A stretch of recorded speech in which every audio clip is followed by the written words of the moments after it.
बिस्मिल्लाहिर्रहमानिर्रहीम, अस्सलामुअलैकुम, good morning, सुबह बख़ैर।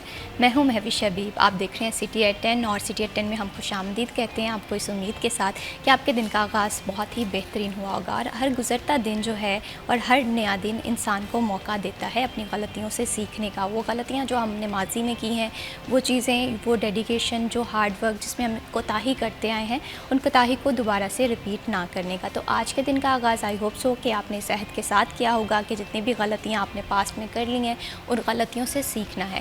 हम भी बढ़ाते हैं प्रोग्राम को आगे और आज के टॉपिक्स के हवाले से गुफ्तगू करें जी।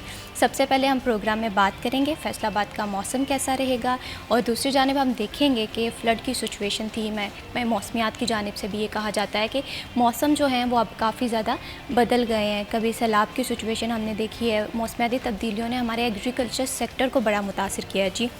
और साथ ही साथ अगर हम देखें, हम एक एग्रीकल्चर कंट्री में रहते हैं, लेकिन इसके बावजूद देखते हैं कि फलों का ज़िया काफ़ी ज़्यादा हो रहा है। क्या वजूहात हैं, किस तरह से हम बाय प्रोडक्ट बना के अपने एग्रीकल्चर सेक्टर को एम्पावर कर सकते हैं।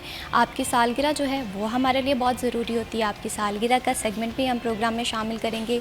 गोल्ड के जो भाव हैं वो जानना भी बहुत ज़्यादा ज़रूरी है, क्योंकि हम देखते हैं कि हर गुज़रते दिन के साथ हमारा जो गोल्ड की प्राइस है वो काफ़ी ज़्यादा बढ़ती जा रही है। सब्ज़ियों की प्राइस आज क्या चल रही है, इस पर भी नज़र डालेंगे।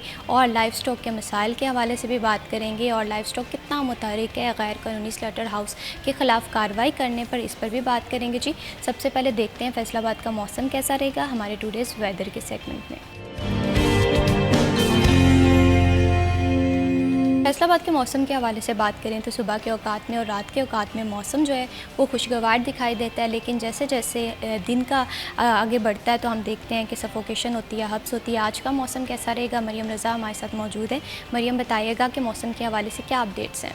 जी बिल्कुल, शहर फैसलाबाद के मौसम के हवाले से बात करें तो शहर का मतला साफ़ है, लेकिन दिन ब दिन स्मोक के अंदर इजाफ़ा जो है वो होता चला जा रहा है। और हुकूमत पंजाब की जानिब से महकमा तहफ़्फ़ुज़ माहौलियात रिपोर्ट जो है वो जारी की जा रही थी हर 8 घंटे के बाद। और इसी तरह से आज शहर फैसलाबाद की जो 20 अक्टूबर की रिपोर्ट जारी की गई है, उसके मुताबिक आज शहर फैसलाबाद जो है वो स्मोक के हवाले से दूसरे नंबर पर आलूदा तरीन फ़िज़ा जो है इसकी दिखाई दे रही है। और आज एयर क्वालिटी इंडेक्स जो है शहर फैसलाबाद का वो 262 रिकॉर्ड किया जा रहा है, जिसकी वजह से फ़िज़ा तो आलूदा हो ही रही है, और उसके साथ साथ जो हसास अफराद हैं जिनको सांस की बीमारियाँ हैं, और उसके साथ साथ लोग जो हैं इस वजह से बीमार होते हुए भी दिखाई दे रहे हैं। अगर हम दर्जा हरारत के हवाले से बात करें, क्योंकि मौसम तब्दील हो रहा है और दर्जा हरारत में कमी जो है उसकी वजह से भी स्मोक के अंदर इजाफा जो है वो होता दिखाई दे रहा है। कम से कम दर्जा हरारत आज 19 डिग्री सेंटीग्रेड रिकॉर्ड किया गया, जबकि ज़्यादा से ज़्यादा 33 डिग्री रहने का इम्कान है। हवा में नमी का तनासुब जो है वो 66 है, जबकि हवाएँ इस वक्त 3 किलोमीटर फ़ी घंटा की रफ्तार से चल रही हैं। ये चलने वाली हवाएँ ख़ास तौर पर सुबह और शाम के औकात में महसूस की जाती है, जबकि दोपहर के औकात में दर्जा हरारत हल्का बढ़ता हुआ भी महसूस किया जाता है, और यूँ महसूस होता है जैसे गर्मी जो है वो महसूस हो रही है। लेकिन चूँकि स्मोक जो है वो बढ़ती चली जा रही है और इसके अंदर मज़ीद आइंदा दिनों में भी इजाफा होगा, तो तिब्बी माहिरीन की जानिब से एहतियाती तदबीर का मशवरा दिया गया है कि एहतियात बहुत ज़्यादा ज़रूरी है। घर से गैर सफ़र के लिए ना बाहर निकलें, अगर आपको निकलना पड़ता है तो मास्क का इस्तेमाल लाजमी तौर पर करें, ताकि किसी भी किस्म की बीमारी जो है उससे बचा जा सके। बहुत शुक्रिया मरियम रज़ा तफसीलात से आगाह करने के लिए। जी बिल्कुल, ये जो मौसम है हम देखते हैं कि हर गुज़रते दिन के साथ बड़ा अनप्रडिक्टेबल हो जाता है, और यही सारे सर्कमस्टांसेस हमने आज से 2 महीने कबल देखे हैं कि बारिशें हुई और मुसलसल हुई, जिसकी वजह से फ़्लड पूरे पंजाब में रहा, जिसकी वजह से हमारे रेलवे ट्रैक मुतासर हुए, लोगों की सारी ज़िंदगी की जमा पूंजी जो है वो पानी में बह गई, और एग्रीकल्चर सेक्टर को बड़ा नुकसान हुआ। किसानों की फसलें तबाह हो गई, और अभी भी कुछ ऐसे इलाके हैं जहाँ पर पानी थोड़ा बहुत खड़ा हुआ है, जिसकी वजह से किसान जो हैं वो काफ़ी ज़्यादा परेशान है। ऐसे में किसानों की परेशानी को दूर करने के लिए अयूब एग्रीकल्चर रिसर्च सेंटर का बड़ा अहम किरदार हम देखते हैं। किसानों को इन्फॉर्मेशन प्रोवाइड करने के हवाले से बात करें, माह अक्टूबर में गंदम की फसल जो है वो काश्त की जानी है। ऐसे में किसानों को अवेयरनेस प्रोवाइड करना होता है। अयूब एग्रीकल्चर रिसर्च का रोल हम बड़ा ज़्यादा इंपॉर्टेंट देखते हैं। इस पर हम बात करेंगे, और इस पर गुफ्तगू करने के लिए हमें प्रोग्राम में जो ज्वाइन किया है डॉक्टर जाहिद रशीद साहब ने। सीनियर साइंसदान हैं, horticulture Ayub agriculture research institute से इनका ताल्लुक़ है। आइए खुशामदीद कहते हैं। अस्सलाम वालेकुम। जी वालेकुम। कैसे हैं आप? अल्हम्दुलिल्लाह जी, अल्लाह का शुक्र है। बहुत शुक्रिया आपने प्रोग्राम में वक्त दिया और इन्हीं के साथ हमें ज्वाइन किया है सिटी 41 के सीनियर रिपोर्टर अब्दुर्रहमान ने। अस्सलाम वालेकुम। कैसे हैं अब्दुर्रहमान? अल्लाह का शुक्र है, आप सुनाएं। अल्हम्दुलिल्लाह मैं बिल्कुल ठीक हूँ। बहुत शुक्रिया Abdurrahman for joining us in this program. Doctor साहब, पहले आपसे गुफ्तगू का आगाज़ करेंगे। अगर हम फ्लड की सिचुएशन के हवाले से बात करें, इससे माजी में भी बहुत ज़्यादा फ्लड्स आ चुके हैं, लेकिन हमने देखा है कि वो बड़े इतने ज़्यादा नहीं थे कि हमें चैलेंजेस का सामना करना पड़े। ये जो हालिया सैलाब की सिचुएशन है, क्या कंसिक्वेंसेस रहे हैं फसलों पर? अवल जी, अगर पाकिस्तान में हम बात करें खुशहाली की, पाकिस्तान में हम बात करें यहाँ पे बेहतरी की, तो हम लोग जो हैं वो एग्रीकल्चर बेस्ड कंट्री हैं। बिल्कुल। एग्रीकल्चर टोटली डिपेंडेंट हैं हम लोग। और इस दफ़ा आपने देखा 2025 में और इससे पहले 2022 का फ्लड आया, उसमें भी हमने कॉन्सिक्वेंसेस फेस किए। लेकिन जो 2025 के हमने फ्लड को देखा, ये एक सुपर फ्लड था कि इसमें जो 3 दरिया थे, सतलुज, रावी और चनाब जो है, तो एक ही वक्त में इनमें ये जो है हमें फ्लड देखने में आया। और इस सुपर फ्लड के जो फर्दर जो हमें कॉन्सिक्वेंसेस फेस करने पड़े कि हमें 400 अरब से ज़्यादा जो है इसका नुकसान हुआ। और जो माहिरीन हैं जिन्होंने इसका रिवाइज डाटा अब दिया है, उनका ये कहना है कि ये 600 से 800 अरब का नुकसान हुआ है जी हमारा। सही, ये काफ़ी ह्यूज अमाउंट है जो रिवाइज डाटा आया है। और अगर हम बात करें इसमें फ्लड में कि इसमें एग्रीकल्चर का सेक्टर है सबसे ज़्यादा मुतासर हुआ है इसमें। और एग्रीकल्चर सेक्टर के लॉस की बात करें तो पहले ये रिपोर्टेड था 1 महीना पहले कि जी 302 अरब रुपए का नुकसान जो है वो हुआ है। और अब जो रिसेंट रिपोर्ट्स आ रही हैं, जो डाटा आ रहा है, इसमें 430 अरब रुपए का जो है नुकसान हमें देखने में आया है, जिसमें हमारा लाइफ स्टॉक जो है वो बहुत ज़्यादा डिस्टर्ब हुआ। हमारी जो एग्रीकल्चर क्रॉप्स की अगर हम बात करें तो इसमें आप देखें कि हमारी कॉटन, इस पर हमारी एक्सपोर्ट जो है वो डिपेंड करती है। सेकेंडली आप बात करें शुगर केन, एक ऐसी क्रॉप थी कि जो हमारा मानना था कि जी ये जो फ्लड्स वगैरह में ये टॉलरेट कर जाती है, लेकिन इस दफ़ा हमारा शुगर केन भी जो है मुतासर हुआ है। इसके साथ साथ हमारा जो राइस है वो बहुत ज़्यादा मुतासर हुआ। और देखने में आया है कि आपने मोटरवे पे ट्रैवल किया होगा कि मोटरवे की जो फेंस थी वो भी इस दफ़ा जो है वो सैलाब में डूबी हुई थी। और जो हमारी लाइफ्स को थ्रेट हुआ, जो लोगों की अमवात हुई, और इसके साथ साथ जो हमारा इंफ्रास्ट्रक्चर जो है वो तबाह हुआ। बिल्कुल इसी तरह से। तो मैं समझता हूँ कि ये हमें जो एपिसोड का सामना करना पड़ा 2025 में, इसमें जो स्ट्रेटजीज़, जो मेजर्स जो हमने अडॉप्ट किए, एग्रीकल्चर जो इसमें हमारी जो विंग है, और पंजाब एग्रीकल्चर रिसर्च विंग होगी, और हमारी जो एक्सटेंशन विंग है, और इसके साथ साथ जो सेक्रेटरी एग्रीकल्चर पंजाब इफ्तिखार अली साहू साहब, मैं उनको अप्रिशिएट करता हूँ कि उन्होंने ऐसी एफ़र्ट्स की और ऐसी टीमें बनाई और ऐसे इनिशिएटिव लिए कि हमने उसको सडनली हमने लोगों को एवैक्यूएट किया। और ना सिर्फ हमने उनको एवैक्यूएट किया, उसके साथ साथ जो सबसे बड़ा लॉस इस एग्रीकल्चर में जो आया वो हमारे किसान को आया। बिल्कुल इसी तरह हमारी जो फार्मर कम्युनिटी है वो इससे बहुत ज़्यादा डिस्टर्ब हुई। हमारी जो एग्रीकल्चर एक्सटेंशन विंग है और रिसर्च विंग है, हमने सब ने मिल के उनको ना सिर्फ हमने एवैक्यूएट किया, बल्कि इसके साथ साथ हमने उसको जो चारा जात थे, जो फॉरेजेस का जो वहाँ पे शॉर्टेज थी, हमने अपनी सरकारी गाड़ियों पे वो लोड करके हमने उनके डोर स्टेप तक पहुँचाया। सही। और इसके साथ साथ जो सॉइल एरोजन हुआ, क्योंकि फ्लड के साथ जो हमारा लैंड प्रोफाइल है वो बहुत ज़्यादा डिस्टर्ब होता है। बिल्कुल इसी तरह से अभी अक्टूबर में हम देखते हैं कि गंदम की फसल भी काश्त जो सॉइल एरोजन था उसको भी हमारे सॉइल साइंटिस्ट और जो हमारी टीमें थीं, हम उनमें मिल के जाके उनको ऐसी सॉइल अमेंडमेंट्स और सॉइल रिक्लेमेशन का हमने उनको जाके गाइड किया।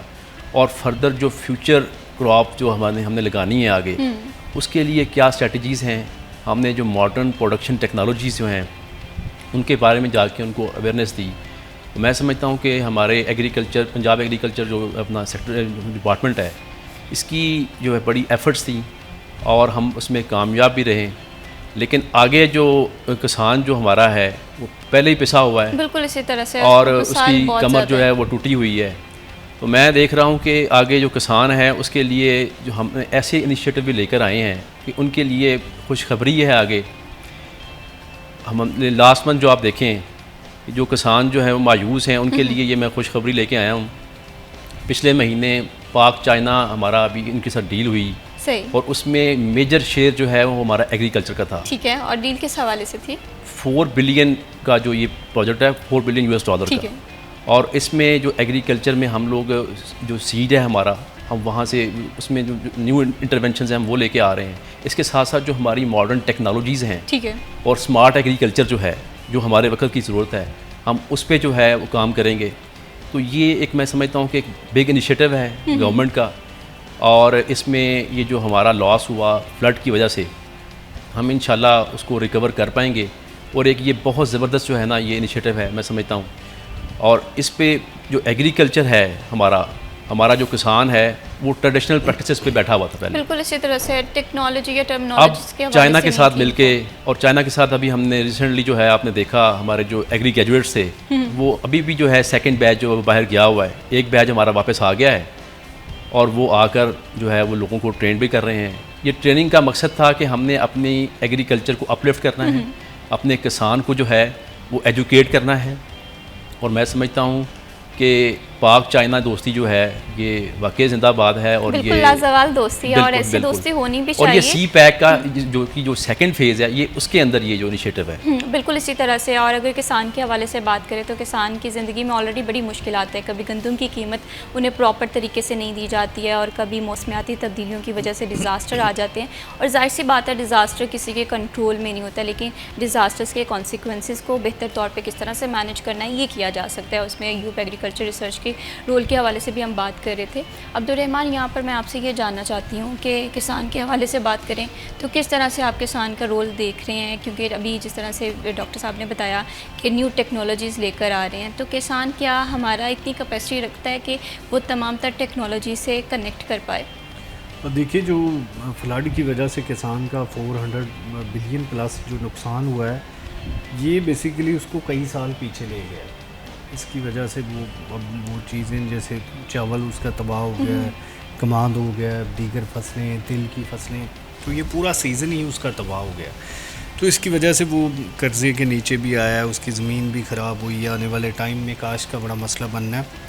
तो ये हुकूमती रिस्पॉन्सिबिलिटीज़ होती है कि उनको पूरा रिलीफ देना, फिर जो जदीद टेक्नोलॉजी है उससे उसको बहरावर करना, क्योंकि इसमें हुकूमत का भी फ़ायदा हो रहा होता है कि यहाँ पर जो ज़मीनें तो आपको पता है कि कम होती जा रही हैं, हाउसिंग कॉलोनी बनती जा रही हैं, ज़मीनें तकसीम दर तकसीम का सामना है। तो फिर इसी ज़मीन से ही हमने वो फसल लेनी है, वो अजनास लेनी है जो कि पूरे मुल्क के लिए काफ़ी हों, क्योंकि आबादी भी मुसलसल बढ़ती जा रही है।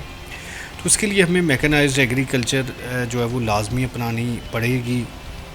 जदीद जितनी भी टेक्निक्स है वो अगर अडॉप्ट करेंगे तो चलेंगे। जो रवायती टेक्निक्स है वो अब इस तरह से नहीं चल सकती, क्योंकि उसकी वजह से तो वही रवायती सी फसल मिलेगी जो कि नाकाफ़ी होगी। फिर बाद में हमें चीनी भी बाहर से मंगवानी पड़ेगी, गंदम भी बाहर से मंगवानी पड़ेगी।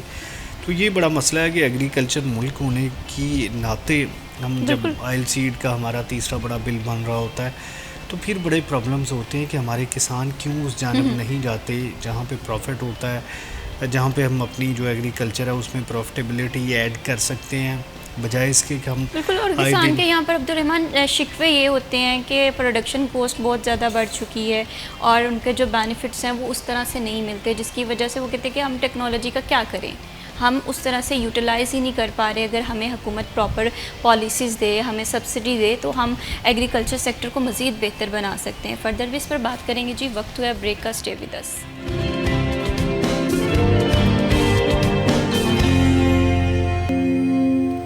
वेलकम बैक जी। आप देख रहे हैं सिटी एट 10 और ब्रेक पे जाने से पहले हम बात कर रहे थे कि फ़्लड की सिचुएशन से हमारे देहाती इलाके भी मुतासर हुए हैं, एक आम शहरी की ज़िंदगी मुतासर हो गई है। फ़्लड सिचुएशन तो जाहिर सी बात है, डिज़ास्टर्स होते हैं वो इंसान के कंट्रोल में नहीं होते, लेकिन महकमे मौसमियात का ये कहना है, अगर ये हम ओवरऑल पाकिस्तान के हवाले से बात करें या इंटरनेशनली बात करें तो मौसमियाती तब्दीलियाँ जो हैं वो किसी एक मुल्क का मसला नहीं है, लेकिन इस मसले से सबसे ज़्यादा मुतासर जो कंट्री दिखाई दे रही है वो है पाकिस्तान।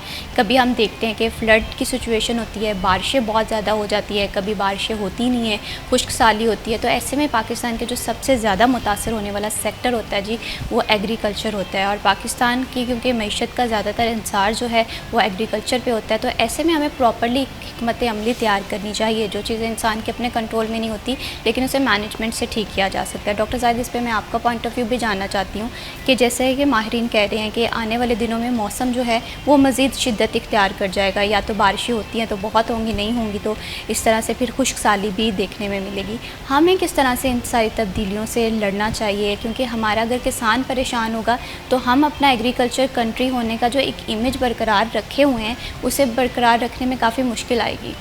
वेल जी, मैं इसमें ये कोट करना चाहूँगा कि पाकिस्तान में अगर हम एग्रीकल्चर के हवाले से बात करें तो जो हमारा पंजाब है ये मेन हब है एग्रीकल्चर का, इसकी प्रोडक्शन की भी बात करें। आपने देखा कि हमने इस फ्लड की वजह से 13 लाख एकड़ हमारे पंजाब के ज़ेरे आब आए। और जो आपने बात की कि हमने कौन सी स्ट्रेटजीज अपनानी है, हमने इसको कैसे कोप करना है, और आने वाले सालों में माहिरीन की ये प्रेडिक्शन है कि ये जो सैलाब जो है ये आना है और इसकी जो शिद्दत है वो इससे बढ़ के होगी। बिल्कुल। अब देखें जी, इंटरनेशनली अगर बात करें कार्बन एमिशन की, तो उस कार्बन एमिशन के लेवल को हमें कम करना होगा। ठीक है। अब पाकिस्तान के अगर शेयर की बात करें, ग्रीन हाउस गैसेस एमिशन की बात अगर करें, तो ग्लोबली जो पाकिस्तान है इसका शेयर लेस दैन 1% है। सही। लेकिन जब हम लोग कॉन्सिक्वेंसेस की बात आती है तो सबसे ज़्यादा मुतासिर दिखाई तो जो हमारे डिज़ास्टर आते हैं तो पाकिस्तान जो है ये सफ़ा अव्वल में होता है। और अनफॉर्चुनेटली मैं ये कहना चाहूँगा कि इसकी वजह से जो हमारा फार्मर है और जो हमारे आम जो हमारे लोग हैं वो ज़्यादा इससे जो है मुतासर होते हैं। इस दफ़ा भी आपने देखा कि फार्मर जो है वो बहुत ज़्यादा मुतासर हुआ, और ये ना सिर्फ फार्मर बल्कि हमारी जो मईशत है इससे वो बहुत ज़्यादा मुतासर हुई है। और मैं समझता हूँ कि इसकी वजह से हमारी एक्सपोर्ट भी कम होगी। महंगाई आप देख लें कि महंगाई अब कितनी बढ़ गई है। फ्रूट एंड वेजिटेबल्स के अगर आप प्राइसेस को देखें तो अब तो ये एक आर्टिफिशियल जो है उसमें महंगाई आप देखेंगी कि पहले उनका ये रोना था कि जी ये सैलाब आ गया उसकी वजह से महंगाई करनी पड़ी है। अब जो रिसेंटली आपने देखा कि ये TLP के जो मुजाहरे हैं उसकी वजह से बिल्कुल अब लोगों ने ये एक्सक्यूज़ बना लिया है कि जो उसकी वजह से अभी शॉर्टेज है चीज़ों की। और टमाटर का आप रेट देख लें, बिल्कुल टमाटर का रेट तो इसके अलावा मटर देखें आप 500 से ऊपर जो है वो लोग जो है वो ले रहे हैं। तो ये जो है एक आम आदमी के ऊपर बोझ है। इकॉनमी जो है हमारी पहले डिस्टेबलाइज है। तो मैं समझता हूँ कि हमें ऐसी मेजर्स अडॉप्ट करनी चाहिए कि इसमें जो हमारा नेशनल डिज़ास्टर मैनेजमेंट का अदारा है वो अपने आप को ऐसी चीज़ों से इक्विप करे कि आने वाले दौर में वो ऐसी प्रेडिक्शन दे कि हमें जो नुकसान होना है वो पहले ही उसकी अलार्मिंग सिचुएशन जो है वो क्रिएट करे, ताकि हम उसकी मेजर्स जो हैं वो प्री रिक्विजिट जो मेजर्स हैं हम उसको अडॉप्ट करके हम एक आम इंसान को बचा सकें। और जो हमारी इकॉनमी को जो लॉस फर्दर होना है, तो मैं समझता हूँ कि ये इसको सॉलिड ग्राउंड्स पे हमें काम करना होगा। ऐसी स्ट्रेटजीज़, ऐसी वाटर हार्वेस्टिंग टेक्निक्स और डैम्स और जो बाकी जो चीज़ें हैं, और इसके साथ साथ जो हम एग्रीकल्चर जो बेस जो है हम काम कर रहे हैं, जैसे जो हम साइंटिस्ट हैं, तो अल्हम्दुलिल्लाह हम ऐसी वैराइटीज़ लेके आ रहे हैं, क्लाइमेट रेजिलिएंट वैराइटीज़ हम लोग लेके आ रहे हैं। और इसमें जो फ्रूट्स की अगर बात करें तो ऐसे रूट स्टॉक जो हैं जो फ्लड के अगेंस्ट जो है वो रेजिस्टेंस रखते हैं। इस पे हमारा अब देखें, अगर फ्रूट्स की अगर हम बात करें तो फ्लड की वजह से हमारे जो ऑर्चर्ड्स थे वो बड़े मुतासर हुए। मैंगो ऑर्चर्ड्स की अगर बात करें तो 22% जो ऑर्चर्ड्स थे वो इसकी वजह से जो रिपोर्टेड है मुतासर हुए हैं। आप सेंट्रल पंजाब की बात करें, अब हमारा इसमें देखें जो हमारा मुजफ्फरगढ़ एरिया हो गया, मुल्तान का एरिया, जो साउथ बेल्ट है हमारा, वो बड़ा मुतासर हुआ इस फ्लड की वजह से। तो मैं समझता हूँ कि फ्रूट एंड वेजिटेबल का जो लॉस हमारा इसमें दफ़ा देखने में आया, तो ये एक अलमिया है हमारे लिए। हमें आने वाले दौर जो है उससे पहले हमें तैयार होना पड़ेगा। तो मैं इंशाल्लाह समझता हूँ कि अच्छा इसमें ये है, अब आपने जैसे कि बात की गंदम की, हमारा किसान जो है मायूस है कि मैं जो गंदम लगाऊं या ना लगाऊं। हाँ, कोई फ़ायदा नहीं होगा, उसके बेनिफिट्स नहीं मिलेंगे। किसान बिल्कुल जो उसके जो इनपुट्स जो रेट्स जो हैं बहुत ज़्यादा है। लेकिन अभी किसान के लिए एक खुशखबरी ये है वीट के हवाले से कि गवर्नमेंट ने प्राइवेट सेक्टर के साथ जो मिलके एक स्ट्रेटजी तैयार कर ली है और गंदम का जो रेट है वो 3500 रुपये जो मन है वो निकाल दिया गया है। ठीक है। और इसमें जो अपना हमारा फेडरल है उन्होंने एक पॉलिसी तैयार की है कि 6.2 मिलियन टन जो इसकी वीट्स की जो प्रोक्योरमेंट की जाएगी।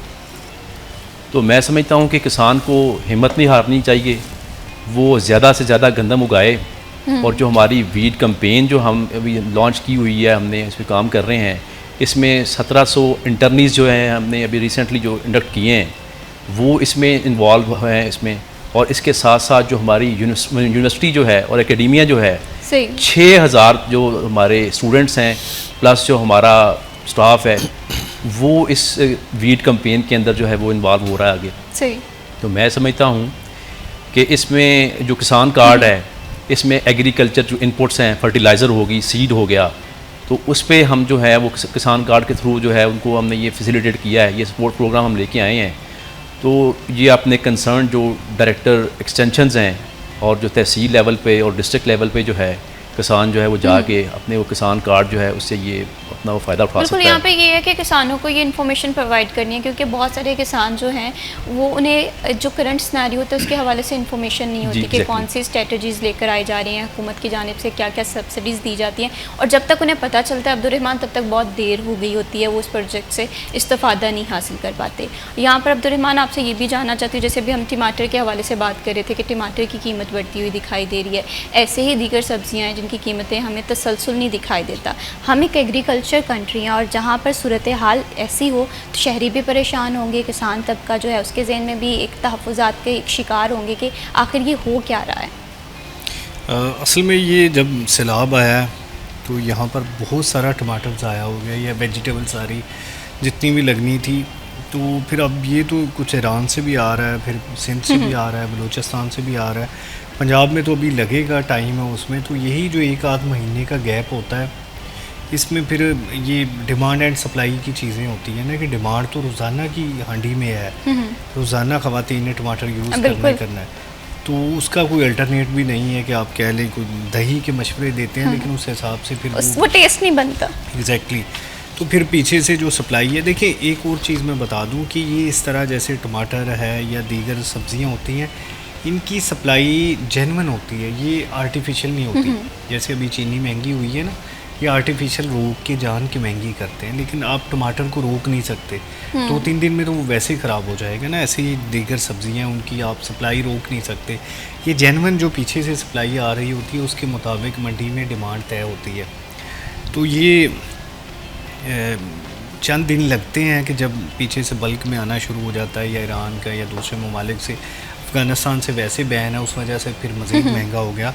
तो यहाँ पर ये सैलाब की वजह से जो चीज़ें ज़ाया हुई है सब्ज़ियाँ, वो सारी की सारी महंगे दामों में मिलेंगी, क्योंकि बहुत कम बची हैं, सिंध में बची हैं, अंदरून सिंध में वही आएंगी पूरे मुल्क में। फिर अल्टीमेटली बात है कि आप उसकी ट्रैवलिंग भी डाल लें, आप दीगर खर्चे भी डाल लें, फिर मंडी में जो आड़ती है वो अपना कट लगाएगा, जो रेडी वाला दे रहा है वो थोड़ा बहुत अपना कट लगाएगा, फिर जाके एंड कंज्यूमर तक पहुँचेगी। तो ये भी होता है कि पीछे अगर ज़िम्मेदार ने 100 रुपये केजी दी है तो एंड पे 400-500 रुपये केजी पहुंचती है। सारे अपना अपना मुनाफा डाल रहे होते हैं इस पे ना, क्योंकि ये बराह रास्त मार्केटिंग नहीं होती। तो ये मसाइल तो मौजूद रहेंगे सैलाब के बाद, और ये चीज़ें बड़ी एक्सपेक्टेड और भी दूसरी थी। जानिब गंदम के हवाले से बात करें, जैसे रहमान आपकी भी बहुत सारे किसानों से गुफ्तगू हुई होगी, किसान काफ़ी ज़्यादा परेशान दिखाई दे रहे थे। अभी डॉक्टर जाहिद ने बताया कि हुकूमत जो है वो किसानों को एम्पावर करने के लिए अब एक कीमत भी मुकर्रर कर दी गई है। तो किसानों को इस हवाले से नॉलेज है या किस तरह से आप देख रहे हैं? जी, किसान बड़े इस मामले में वेल अवेयर हैं, वो देखते रहते हैं चीज़ों को। मसला हमारे यहाँ ये है कि उगेती गंदम लोग कम लगाते हैं। अब देखें, आज जो है वो 20 अक्टूबर है, तो इससे अगले हफ्ते में गंदम काश करनी शुरू कर देनी चाहिए ताकि वो बेहतर नताइज दे, क्योंकि उसके बाद फिर जो सर्दी बढ़ती जाती है वो जो उसकी काश्त की पैदावार है वो कम होती जाती है। यहाँ पे हमारे यहाँ मसला ये है कि क्रशिंग सीज़न शुरू होगा, किसान पहले गन्ना जो है वो शुगर मिल्स में जाके देगा, फिर उसके बाद वहाँ पे गंदम लगाएगा। तो ऐसा करते करते बजाय इसके कि वो नवंबर के स्टार्ट में लगाए, वो जाके दिसंबर के एंड में लगाता है। फिर वो 1.5-2 महीने का जो गैप है वो उसकी पैदावार पूरी तरह से मुतासर करता है।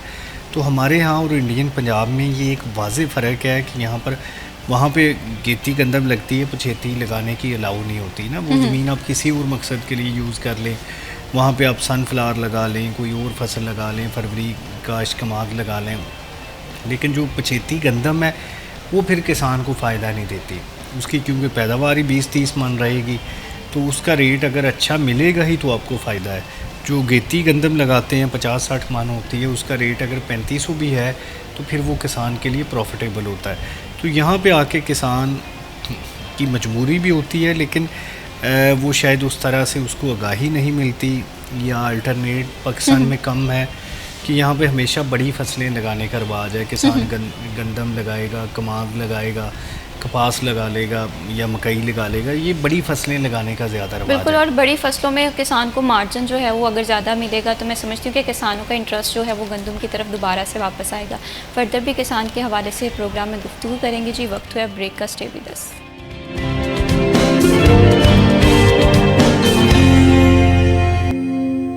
Welcome back. सिटी एट 10 में एक बार फिर आप लोगों को खुशामदीद। बात कर लेते हैं जी गोल्ड की प्राइस के हवाले से। थोड़ी सी अच्छी खबर ये है कि गोल्ड की जो कीमत है उसमें थोड़ी सा हमें कमी देखने में मिलेगी है। वो लोग जो कि इस उम्मीद में थे कि गोल्ड जो है वो थोड़ा सा सस्ता होता हुआ दिखाई देगा, तो थोड़ी सी कीमत जो है वो हमें कम दिखाई दी है। आज के रेट के हवाले से बात कर लें तो आज का जो 1 तोला का रेट है वो मार्केट में कुछ यूँ इस तरह से चल रहा है, 4,60,700 में 1 तोला गोल्ड जो है फ़रोख्त किया जा रहा है। इसी तरह से 10 ग्राम के हवाले से बात करें, 3,94,982 में 10 ग्राम गोल्ड फ़रोख्त हो रहा है।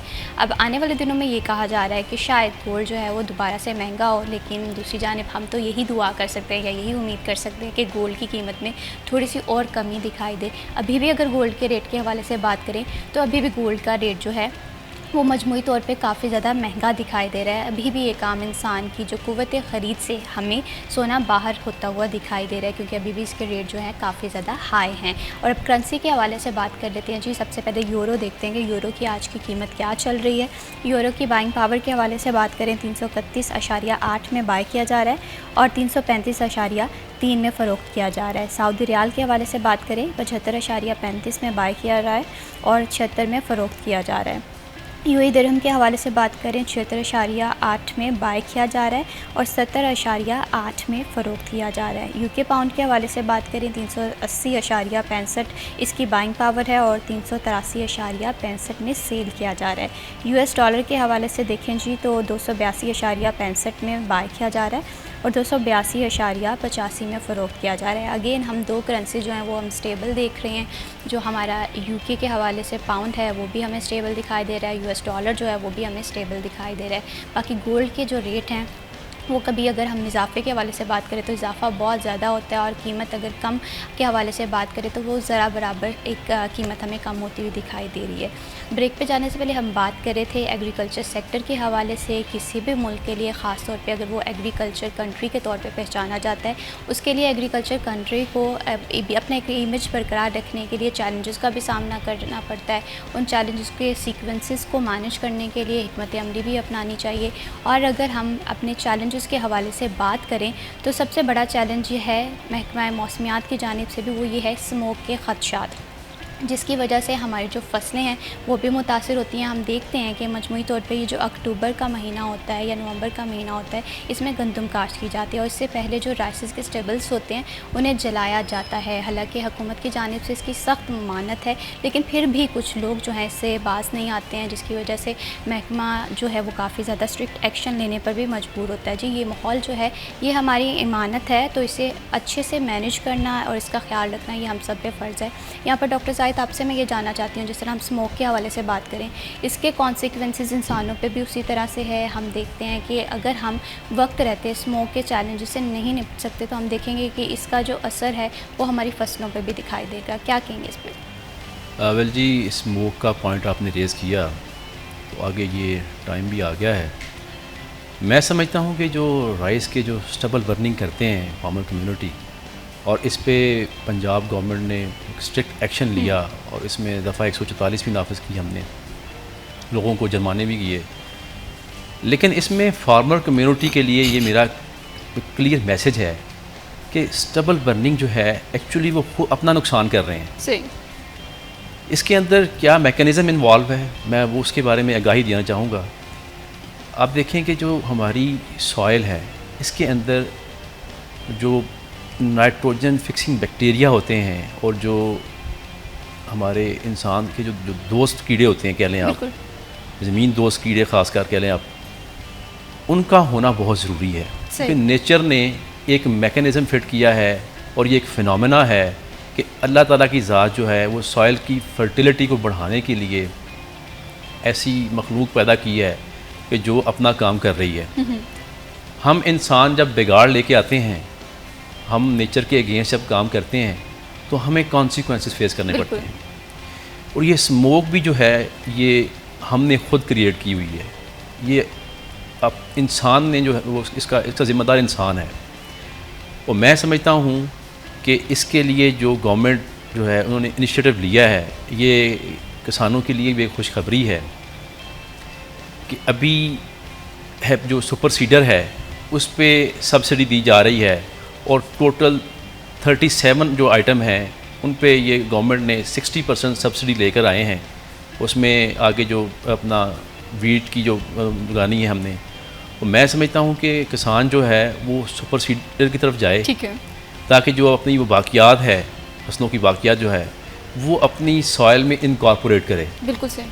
और ये गवर्नमेंट का जो इनिशिएटिव है ये एक गेम चेंजर है फार्मर कम्युनिटी के लिए। सही। और इसके साथ साथ जो अगर बात करें हम अपने पंजाब क्लीन एयर प्रोग्राम जो अभी लेकर आए हैं, जिसमें आपने देखा है कि ये 600 इलेक्ट्रिक बसेस जो हैं बिल्कुल उसको इंट्रोड्यूस करवाया गया है।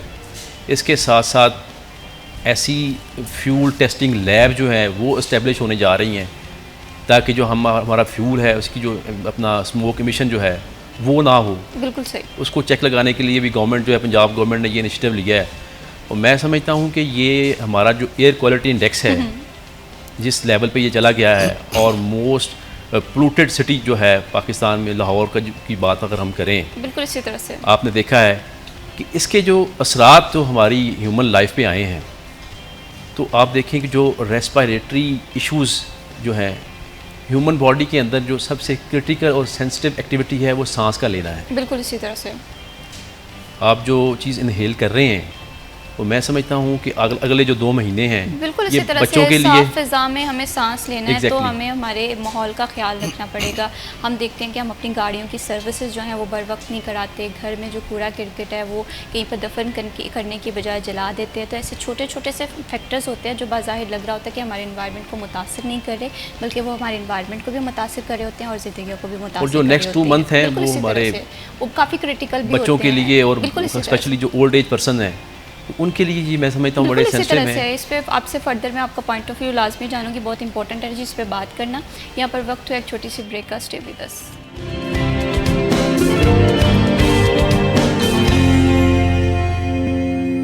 वेलकम बैक जी सिटी एट 10 में एक बार फिर आप लोगों को खुशामदीद। ब्रेक पे जाने से पहले हम बात कर रहे थे एग्रीकल्चर सेक्टर के हवाले से।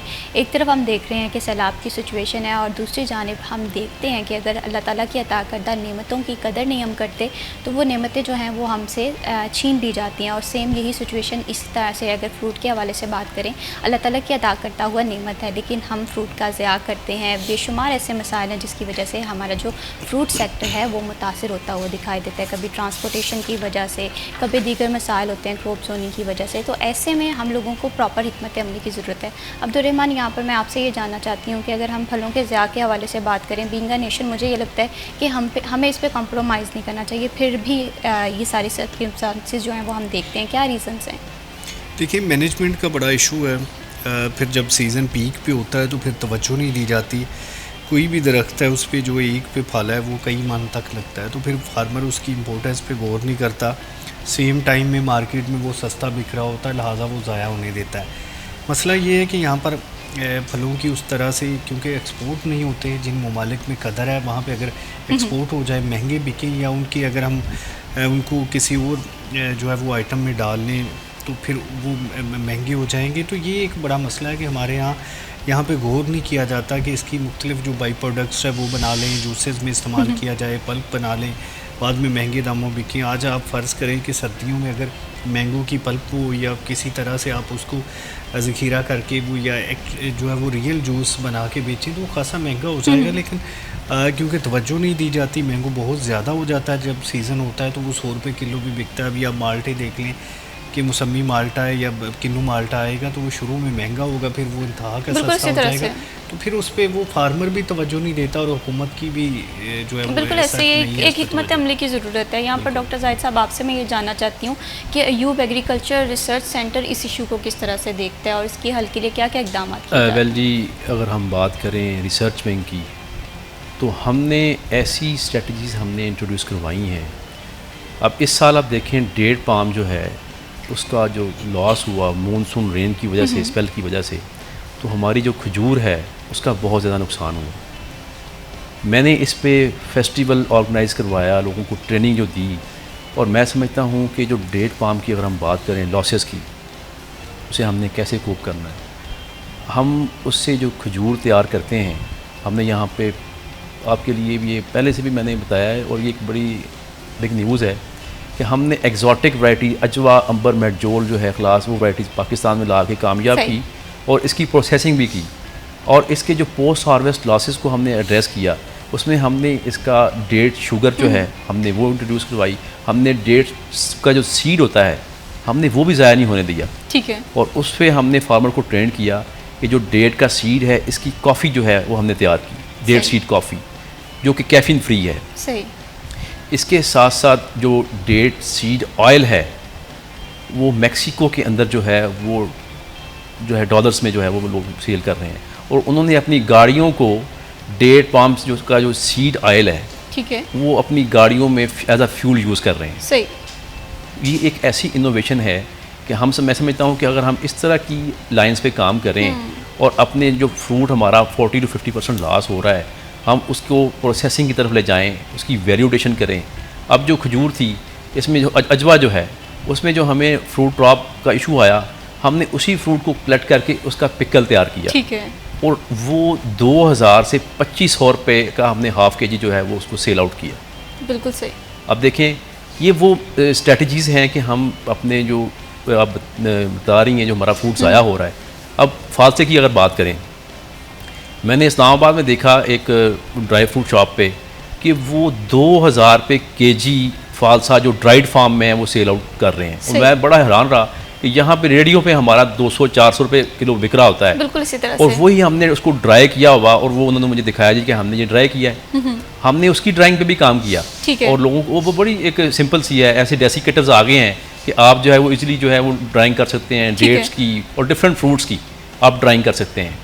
तो अब देखें कि 2000 रुपये केजी एक ड्राइड फालसा अगर सेल आउट हो रहा है, तो फार्मर कम्युनिटी जो है, एक आम फार्मर जिनको इसकी अवेयरनेस नहीं है, अगर वो इस तरफ आए तो मैं समझता हूँ कि वो अपने 1 एकड़ से लाखों रुपया कमा सकता है। बिल्कुल इसी तरह से। लेकिन बाय प्रोडक्ट्स पे भी हम उस तरह से काम नहीं कर जी, पा रहे। जैसे exactly, फालसे इसमें- के हवाले से बात करें, हम देखते हैं कि सीज़न में फालसा ज़ाया हो रहा है, हम ऑफ सीज़न की तो बात बड़ी दूर की है। एग्जैक्टली ऐसा ही है।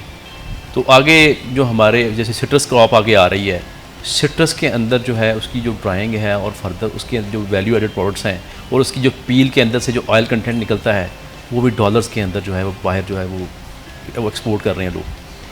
तो मैं समझता हूँ कि हमें उन लाइंस पे आना होगा। अब देखें जो इंडिया है, इंडिया मैंगो का भी टॉप प्रोड्यूसर है और पपाया का भी टॉप प्रोड्यूसर है, लेकिन मैक्सिको इसकी एक्सपोर्ट पे आ गया है। सही।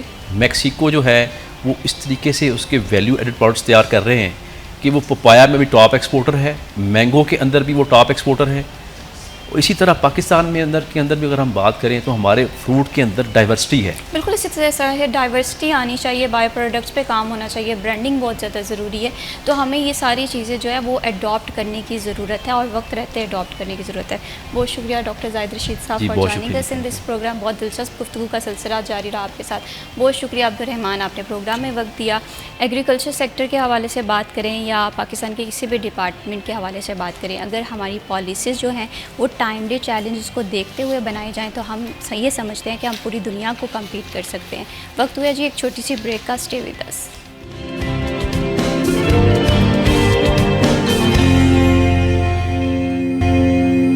सिटी एट 10 में एक बार फिर आप लोगों को खुशामदीद बढ़ाते हैं प्रोग्राम को आगे और अब बात करते हैं सब्जियों और फलों और चिकन की कीमत के हवाले से। हम देखते हैं कि हर दिन हमें अनस्टेबिलिटी दिखाई देती है, कभी सब्जियां हमें सस्ती दिखाई दे रही होती हैं, कभी चिकन हमें महंगा दिखाई दे रहा होता है। तो ऐसे में आपको ये जानना बहुत ज़्यादा ज़रूरी है कि आपका जो बजट है वो आज का आपकी लिस्ट के साथ मैच कर रहा है कि नहीं कर रहा है। यही वजह होती है कि हम आज के भाव सेगमेंट तरतीब देते हैं ताकि आपको अवेयरनेस हो कि सब्जियाँ मार्केट में किस भाव बिक रही हैं। तो देखते हैं हमारे आज के भाव सेगमेंट में। मोहम्मद अली नारू हमारे साथ मौजूद हैं। जी मोहम्मद अली नारू, बताइएगा कि आज फल और सब्जियां किस भाव बिक रही हैं? फैसलाबाद मार्केट कमेटी की जानिब से बरोज़ पीर की रेट लिस्ट जारी कर दी गई है। ब्रायलर मुर्गे गोश्त 17 रुपये सस्ता होता है 423 रुपये से कम होकर 406 रुपये फ़ी किलो मार्केट में 450 रुपये फ़ी किलो में दस्तयाब है। इसके साथ साथ फार्मी अंडा 1 रुपये महंगा हुआ है फ़ी दर्जन, 327 से बढ़कर 328 रुपये फ़ी दर्जन हो गया है। अगर सब्जियों की कीमतों का जायज़ा लिया जाए तो आलू कच्चा छिलका अपनी साबका कीमत पर कायम रहता हुआ 80 रुपये, बाज़ार में भी 80 रुपये में दस्तयाब है। प्याज की कीमत बगैर रद्द बदल के 84 रुपये, मार्केट में 150 रुपये फ़ी किलो में दस्तयाब है।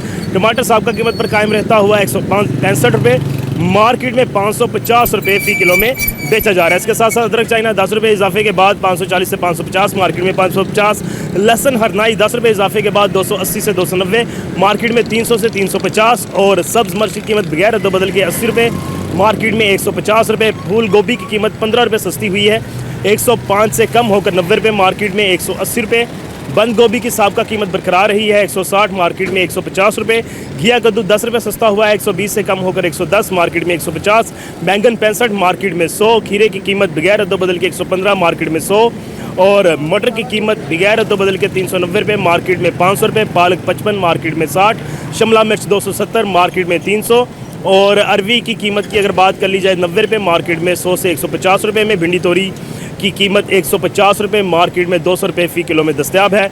फलों की कीमतों का जायज़ा लिया जाए तो सेब गाचा 10 रुपये इजाफे के बाद 290 से बढ़कर 300 रुपये, मार्केट में भी 300 रुपये में बेचा जा रहा है। केला की कीमत बगैर रद्द बदल के 110, मार्केट में 80 से लेकर 100 रुपये फ़ी दर्जन तक फ़रोख्त किया जा रहा है। जापानी फल 170, मार्केट में 200। अनार कंधारी 20 रुपये इजाफे के बाद 230 से बढ़कर 250 रुपये, मार्केट में 300। चकोतरा साबका कीमत पर कायम रहता हुआ 150 और मार्केट में भी 150 रुपये में ही बेचा जा रहा है। मजमूई तौर पर कीमतों का जायज़ा लिया जाए तो चिकन की कीमत में आज कमी वाक़ हुई है। फलों और सब्जियों की कीमतों में रद्द-बदल देखा गया है। बहुत शुक्रिया मोहम्मद अली नारू तफसीलात से आगाह करने के लिए। जी बढ़ाते हैं प्रोग्राम को आगे और अब बात करते हैं सैलाब की सिचुएशन की वजह से हमने जहाँ पर बात की कि एग्रीकल्चर सेक्टर हमारा काफ़ी ज़्यादा मुतासर हुआ है। किसान तबका जो है हम देखते हैं कि काफ़ी ज़्यादा परेशान दिखाई दे रहा है। वहाँ पर लाइव स्टॉक का भी उतना ही नुकसान हुआ है। मवेशियों में कौन कौन सी बीमारियाँ फैलने का खदशा रहा है सैलाब के हवाले से, लाइव स्टॉक जो है महकमा वो किस तरह से इन तमाम तर चैलेंजेस को टैकल कर रहा है। जी शहर में गैर कानूनी जो स्लटर हाउसेज हैं उनके खिलाफ कार्रवाई किस तरह से हो रही है, किस तरह से लाइव स्टॉक डिपार्टमेंट जो है वो बेहतर हिकमत अमली तैयार कर फ्यूचर में इन तमाम तर चैलेंजेस को टैकल करेगा, इस पर हम बात करेंगे। और इस पर बात करने के लिए हमें प्रोग्राम में ज्वाइन किया हमारे बहुत ही ख़ास मेहमान डॉक्टर सैयद नदीम बदर साहब ने। आप डायरेक्टर हैं लाइव स्टॉक फैसलाबाद डिवीज़न से आपका ताल्लुक़ है, खुशामदीद कहते हैं। अस्सलाम वालेकुम। वालेकुम अस्सलाम। कैसे हैं सर आप? जी बहुत शुक्रिया आपका। बहुत शुक्रिया आपने प्रोग्राम के लिए वक्त निकाला। यहाँ पर मैं डॉक्टर साहब आपसे ये बात करना चाहती हूँ, अगर हम देखें फ्लड के कॉन्सिक्वेंसेस को, कोई भी ऐसा सेक्टर नहीं है, कोई भी ऐसा तबका नहीं है जो फ्लड की वजह से मुतासिर ना हो। लाइव स्टॉक को कितना मुतासिर किया है फ्लड ने? देखिए जी, लाइफ स्टॉक को मेन जो फ्लड हिट करता है वो एग्रीकल्चर और लाइफ स्टॉक को करता है। और इस दफ़ा जो फैसलाबाद डिवीज़न है इसमें तकरीबन 5,41,000 जानवर जो हैं वो फ्लड की वजह से इफ़ेक्ट हुए हैं। और फ्लड आने के बाद चूँकि हॉट और ह्यूमिड कंडीशन होती है तो उसमें फिर डिजीज़ का जो प्रेशर है वो बढ़ता है। तो अल्हम्दुलिल्लाह life stock department is well equipped. हमारे पास मोबाइल डायग्नोस्टिक लैब्स हैं। हमारी लैब्स के अमले ने सैंपल्स लिए हैं फ्लड एरिया से जाके, ब्लड सैंपल्स जानवरों के, और उनका एंटीबॉडी टाइटर देखा जाता है कि इनके अंदर क़ुव्वत मुदाफ़त कितनी है इन बीमारियों के खिलाफ। तो जहाँ पे भी टाइटर हमें महसूस हो रहा था कि वो क्रिटिकल जोन में है, वहाँ पे हमने रीवैक्सीनेट किया जानवरों को, बूस्टर डोज दी है उन्हें। और सेकंड जो था वो फ्लड के बाद चूँकि इंसेक्ट्स जो होते हैं हॉट ह्यूमिड कंडीशन में एक्टिव हो जाते हैं, तो उस वजह से लंपी स्किन डिजीज़ जो थी उसकी आउटब्रेक्स को 31 अब तक रिपोर्ट हुई हैं फैसलाबाद डिवीज़न में। डिपार्टमेंट के पास सफिशेंट वैक्सीन है। सही।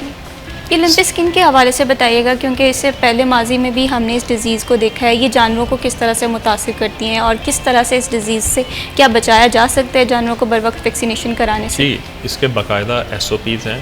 जो 2022 में लंपी स्किन आई थी उसने तो बहुत तबाही मचाई थी उस वक्त। उसकी वजह ये थी कि एक तो जो वायरस की विरुलेंस थी वो बहुत ज़्यादा थी।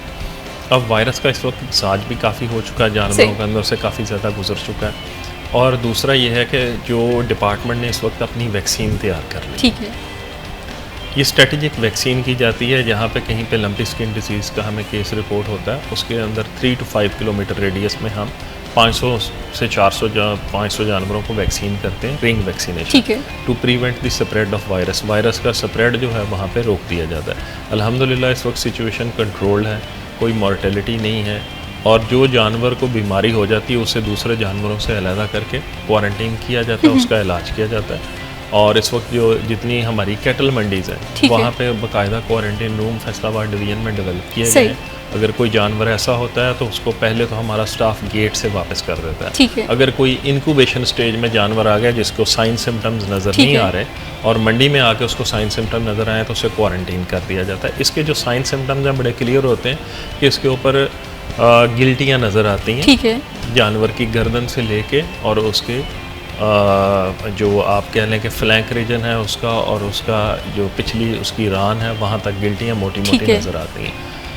गिल्टियों के साथ जानवर को बुखार हो जाता है, जानवर खाना पीना बंद कर देता है, जिसके बाद फिर अगर उसका बर वक्त ट्रीटमेंट कर लिया जाए तो जानवर सिक्योर हो जाए। ठीक है। अगर मजमूई तौर पे फैसलाबाद के हवाले से बात करें, फ्लड की सिचुएशन जाहिर सी बात है, इसके कॉन्सिक्वेंसेज हमने देखे, तो कितने लंपी स्किन के केसेस सामने आए? या लंपी स्किन के केसेस तो जो इस वक्त आए हैं 30, हम आउटब्रेक कहते हैं एक एपी यूनिट। एक गाँव में अगर एक केस रिपोर्ट हुआ है, चाहे वहाँ पे 10 जानवर बीमार हैं या 20 जानवर बीमार हैं, उसको हम एक आउटब्रेक कंसिडर करते हैं। इस वक्त तक हमने 10,203 जानवरों को पूरे फैसलाबाद डिवीज़न में रिंग वैक्सीन की है लंपी स्किन की, और अल्हम्दुलिल्लाह अभी 21,000 डोजें हमारे पास सफिशेंट पड़ी हैं और पीछे से भी सप्लाई हमारी कंटिन्यू है। सही, तो सिचुएशन कंट्रोल, बिल्कुल सिचुएशन कंट्रोल है। और जैसे कि मैं अक्सर ये बात कहती हूँ कि डिज़ास्टर जो है वो इंसान के अपने कंट्रोल में नहीं होते, लेकिन बर वक्त हिकमत अमली तैयार कर ली जाए, बर वक्त प्लानिंग कर ली जाए तो हम बेशुमार चैलेंजेस से हम ओवरकम कर सकते हैं। और ऐसे में लाइफ स्टॉक का किरदार वाकई बड़ा इस पर कलीदी देख रहे हैं। इसके साथ साथ आप ये भी बताएं कि जैसे हम देखते हैं कि शहर में गैर कानूनी स्लटर हाउसेस हमने देखा है काफ़ी ज़्यादा एक्टिव रहते हैं,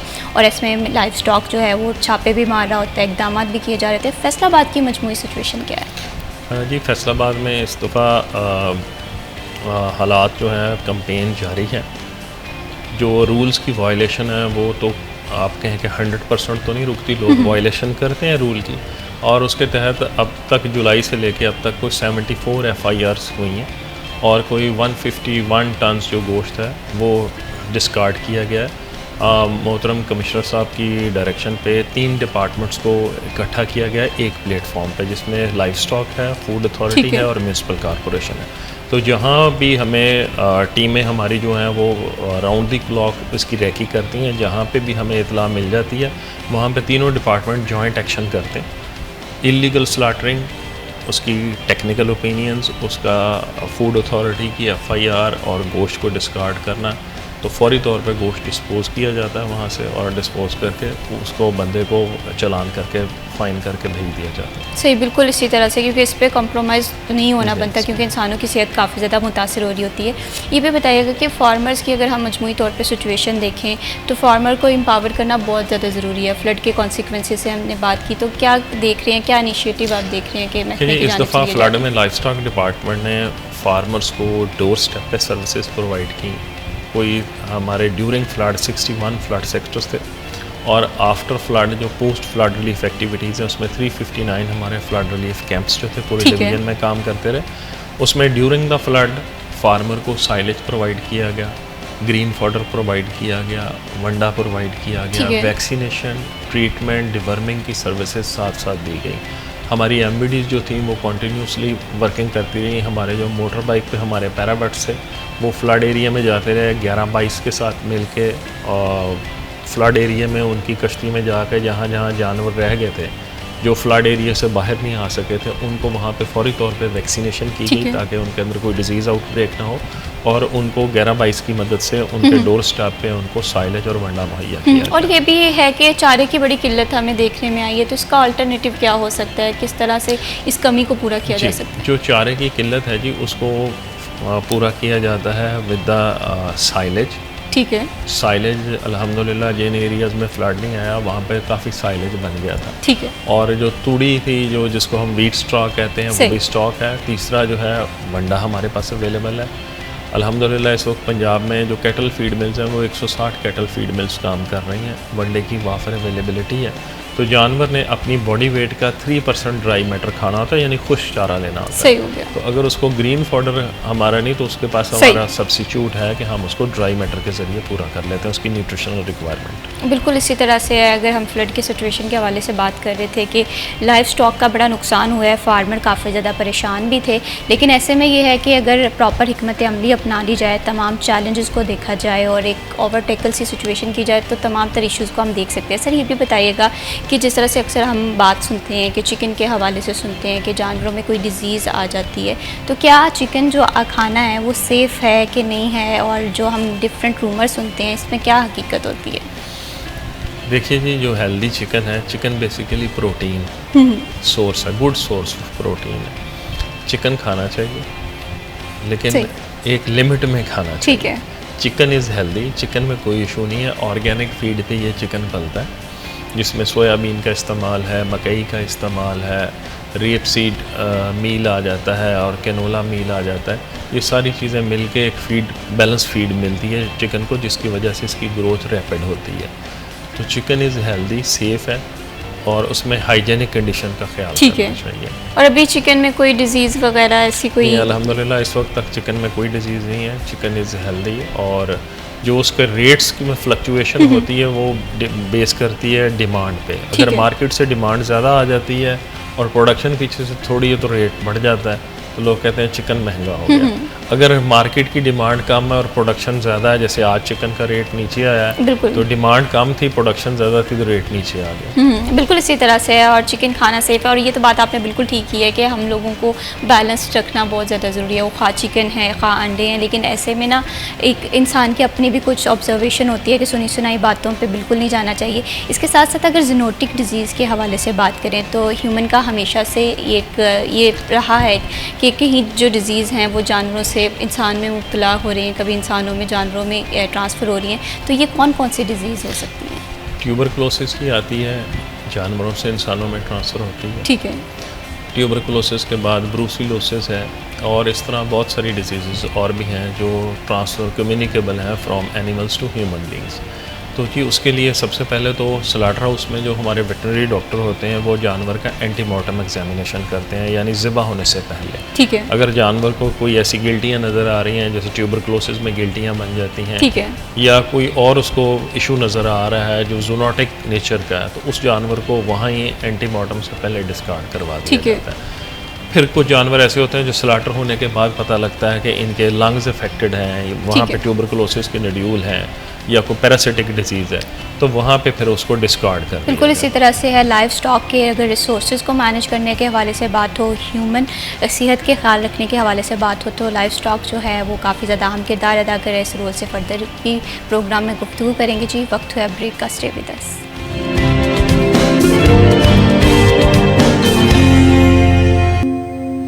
सिटी एट 10 में खुश आमदीद। ब्रेक पे जाने से पहले हम बात कर रहे थे ज़ूनोटिक डिज़ीज़ के हवाले से, जानवरों से ट्रांसफ़र होने वाली बीमारियां जो कि इंसानों में होती हैं वो इंसानों की सेहत को काफ़ी ज़्यादा मुतासिर कर रही होती हैं। एक तरफ लाइफ स्टॉक जो डिपार्टमेंट है वो जानवरों की सेहत का ख्याल भी रख रहा होता है, दूसरी जानिब जो ह्यूमन में ट्रांसफ़र होने वाली बीमारियाँ होती हैं उनमें चेक एंड बैलेंस रखता है ताकि ज़्यादा से ज़्यादा जो है सोसाइटी में एक प्रोडक्टिविटी का रोल अदा किया जाए। यहाँ पर मैं डॉक्टर साहब, जैसे कि ब्रेक पे जाने से पहले हम ज़ूनोटिक डिज़ीज़ के हवाले से बात कर रहे थे, क्या क्या मेजरमेंट लिए जाते हैं जिससे ये चीज़ मेक श्योर की जाए कि जो डिज़ीज़ हैं वो इंसानों में ट्रांसफ़र नहीं होंगी?